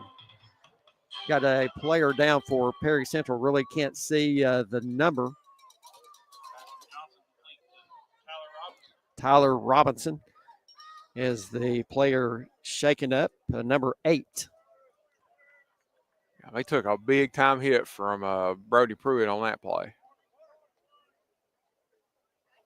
North Laurel's laid some big hits tonight. Sure have, But here again, you can't leave someone open that big. They got to clean up that coverage. Right, yeah. Right there in the middle of the that's field. why I was thinking, man, that's hard for Brody Pruitt's probably got to get over just a little bit more and get on that. I mean, he's close, but you got to be on top of that. And that's those linebackers, they're in a very difficult spot playing zone coverage right there. You've got so many things happening behind you. You've got to, there's space behind you that you've got to get to. Then you got to get everything in front of you. And you're not as fast as the rest of these guys around you. So it's a little difficult for some of them linebackers. That's something where he needs to probably see that a little bit quicker because that slant's coming in there. He's got to get over there and get that. He didn't have anything like on this right side of him to pay attention to. Second time we've seen that play, and it's went for big yards both times. That's certainly a soft spot of this defense because they're playing kind of like a cover 4, cover 2 kind of thing. And that is your weak spot, is that area 10 to 20 yards away from the quarterback in the middle of the field. That's the weakest spot of that defense, and they're taking advantage of it. And you got to be a good quarterback to hit that throw too. 1st and goal for Perry Central. Ball on the 9-yard line. 3 receivers right, 1 left. Johnson back in the gun. Hands it off, going straight up the middle to number 24, Hurley. And they're going to give him about a yard on the play. Timeout. They're going to give it about the 8. We got a timeout by Perry Central. We'll keep it right here. Let's thank some more of our big sponsors. We appreciate what they do for North Laurel sports. At EC Porter, IGA in London, owner Stewart and Ernest Madhouse have always took great pride in the fact that they're a locally owned business, and because of their commitment, they've taken great care of generations of local grocery customers. IGA in East London on 4th. We love our local student athletes. At London Power Equipment, power means power, and getting to know Brad and Jessica Baker and their friendly staff equals savings for you. Now supplying Ferris products along with other awesome lines. We're your power source. London Power Equipment proudly supports all our local athletes. Newest local Kentucky Farm Bureau agent, Jimmy Storm, stands ready to assist you with all of your insurance needs. Jimmy is a North Laurel alum, and Farm Bureau is your place for insurance. Kentucky Farm Bureau agent Jimmy Storm, located in southern Laurel County, proudly supports North Laurel athletics. Second Mile Behavioral Health welcomes you to this broadcast of North Laurel football. The Great South here takes care of assessing your needs through positive, uplifting consultation. Second and goal for the Commodores. 2 receivers left, 2 right. Johnson dropping back, looking in the end zone. Got a receiver wide open, just leads him just a little bit too much. Falls in the end zone, incomplete. Third and goal. Man, Tanya and her staff at Excel Physical Therapy stand ready to meet all your physical therapy needs. And they love to support the green and blue of North Laurel. See Tanya today across from North Main CVS. Also, John Root has proudly served as your Laurel County Sheriff for the past 15 years and gladly supports all of our area athletes. Check out their new location at 1380 East Highway 192. Third and goal, North Laurel on top, 21-0, 2:14 left here in the fourth quarter. Perry Central sends 2 right, 2 left. Aaron Johnson in the gun, dropping back, looking to pass, looking right, across the middle, and they're going to call pass interference on North Laurel. oh, what? Oh, my goodness. Do what? On number 8, Evan Zarate. That's such a horrible call. Man, it's a shame that I mean, you can't walk. You know, that's all he did. He was just running next to the guy. Shame. That's a penalty every time. That's giving them one right there. Yeah, oh my gosh. Lord have mercy. I don't know. You know, we're going to have hopefully next week our producer director Adam Webb's going to come up with some technology, and hopefully we're going to have some instant replays. Yeah, we're watching some big plays next week. Yeah, we have to give a call to Adam and his buddy Nick Begley over there. They're doing a great job running the cameras for us. First and goal for the Commodores. Johnson keeps it going straight up the middle, and we got a false start on the Commodores, so we're going to back it up 5. False start against the offense.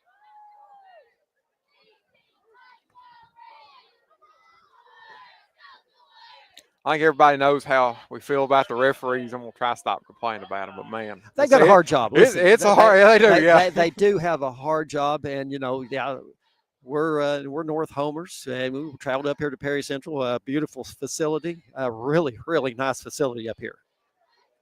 Yep, yeah. But sometimes, man, they make calls, you just wonder. I tell you, and I would not want their job by no means. They've got a tough job. They have to leave here with security a lot of times. First and goal. Johnson back in the gun, takes the snap, drop back, looking left, across the middle, and that's overthrown, well overthrown by his intended receiver, number 4, Braden Day. Now that probably should have been pass interference. I think Brody Pruitt hit him like before the ball got there, which is the definition of it. But they didn't call it, so we'll take it. That was more of a pass interference than the other one was. The other one, I have no idea what they were calling.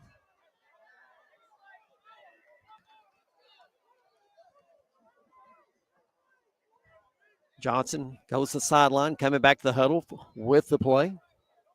15 seconds left on the play clock. 2:10 left here in the fourth quarter. North Laurel up 21-0. 2 receivers left, 2 right. Johnson calls for it, dropping back, looking left, throwing it to the corner, and that's going to be well overthrown out of bounds. And Perry Central will turn it over on downs. There you go. That ball that didn't have a chance. Nobody could have caught that. No. And, looking at last year's stats, you saw, reading those stats, they're primarily a run football team, didn't throw the ball a whole lot.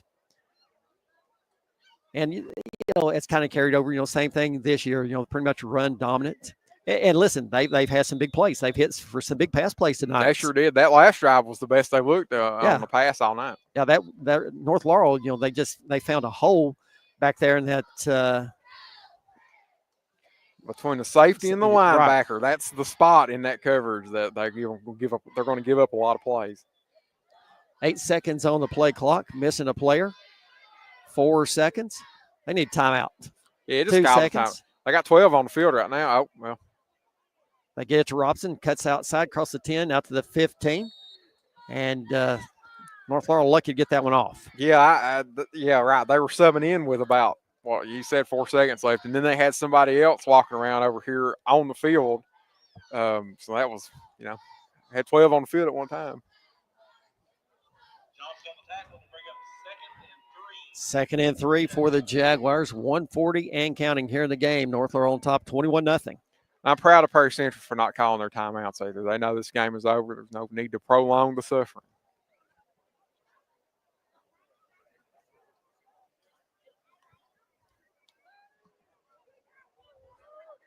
Robson back in the backfield with Brody Pruitt. And we've got flags. False start, North Laurel. A lot of false starts on both sides of the ball tonight. First game jitters. Oh, absolutely. Oh, yeah. I agree. Happens. Yep, I agree. But it's good to get it all out now. Get it out of your system today. That way you ain't got to worry about it come November or come October.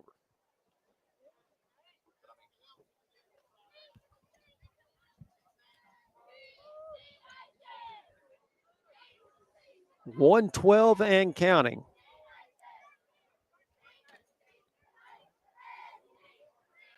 North Laurel really playing the clock, letting the play clock count on down to 7. Milk all of it. Absolutely. Robson gets it, and he's hit back in the backfield, going to lose about 2 on the play. Oh, man, I think they've had a disagreement up there. Well, I mean, here again, no flags. North Laurel's out there blocking, and both Perry Central and North Laurel player both fall on the ground. No harm done on that one. No, 23 seconds on the play clock, 25 on the game board. So, at this point, you just take a knee and call it a night.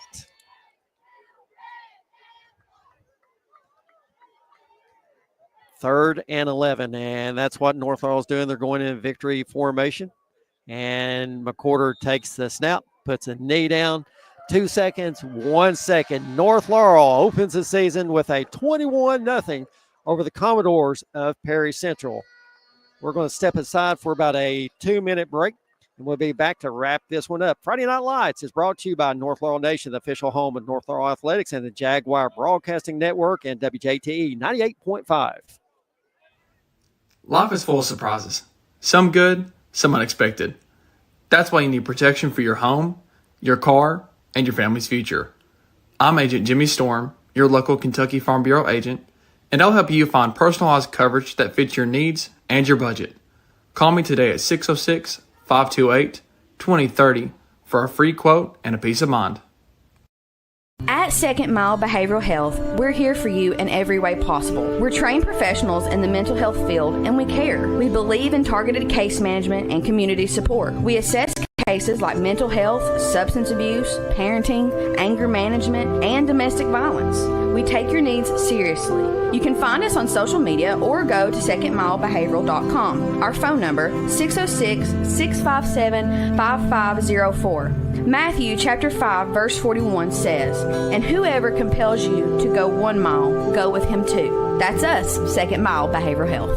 XL Physical Therapy at 87 CVB Drive in London. Eliminate pain, improve mobility. We even offer stroke recovery, sports recovery, and we can help you avoid surgery in some cases. Take it from someone who knows. XL Physical Therapy is the best around. Phone 606-877-4673 or find XL Physical Therapy on Facebook. Let Tanya and her staff of caring professionals at XL Physical Therapy take care of you.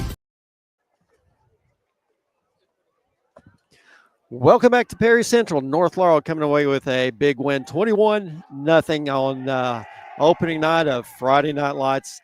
North Laurel really put a good game plan together. I feel that they really executed it really, really well. Hats off Jude McCorder. Jude McCorder. What a night. Hey, listen, this whole team, great effort by the whole team. But Jude McCorder just picked up from where he was at last year. And I tell you, the speed that we saw out of him, Bryson Nance, Cooper Robinson, this defensive line really, they stepped up big time. Had a couple of breakdowns here late in the ball game, but you got your guys back there just playing, just a deep defense, trying not to let any long balls happen. They had hit a couple quick hitters across the middle, went for big gains, but hey, defense played a big game too. Yeah. offensive line gave McCorder a lot of time to throw the football. Few penalties here to be expected in the opening week. Yep. And that's where you win these football games, is on the defensive and offensive line. Both of those, if you can dominate both of those aspects of the game, it's going to be, you're going to have a good chance to win. And North Laurel certainly did that tonight. Their offensive line looked great. Their defensive line was putting pressure on both of those quarterbacks all night. I mean, I was just thrilled with how well their defensive line played. It makes the job of those corners and safeties and linebackers a lot easier when that defensive line is active. And they're not slow either. We've talked about them being big, but this defensive line is not slow. Like big, you have somebody that's big, well, you think they're going to be slow too. But they play with a lot of speed. So we're going to run down stats here real quick just to finish the night up here. Jude McCorder on the ground finished with 17 carries for 154 yards and 2 touchdowns. Just an incredible night for Jude McCorder. Cooper Robinson had 22 carries for 102 yards and 1 touchdown. A great game for him as well. On the ground, Bryson Nance had 2 carries for 25 yards. Through the air, Jude McCorder finished 6 of 9 for 41. Those 6 passes went to Cam Anderson, caught 2 for 6 yards. Braxton Fultz caught 1 for 7. R.J. Noble caught 1 for 3. And Colton Gilbert caught 2 passes for 25 yards. And that does it. That's all the stats we had tonight. A whole lot of running the ball. They attempted, just an inordinate amount of runs, and they needed to. Next week, we'll be back at the Jungle for the Praxel Line Service Bowl. There'll be 2 games that night. The first game will be between Rockcastle and Russellville. That one will kick off at 6. And North Laurel and Corbin scheduled for around 8:30. Big game. 2 big games at North Laurel. Get out there and support this North Laurel football team. For Jared Wilson, Adam Webb, I'm Joel Pritchard. Everyone, thanks for listening. Have a great night. You've been listening to North Laurel Football on your home for North Laurel Athletics. WJTV, The Light of London, and North Laurel Nation on Facebook and YouTube. Presented by London Power Equipment, Kentucky Farm Bureau Agent Jimmy Storm, EC Porter IGA, Second Mile Behavioral Health, XL Physical Therapy, Laurel County Sheriff John Root, plus Gondolier Italian Restaurant, Petrie Dental Services, Evans Hour on your radio, and Fat Bucks Barbecue. Thank you for joining us. Until we meet again on the Jaguar Broadcasting Network.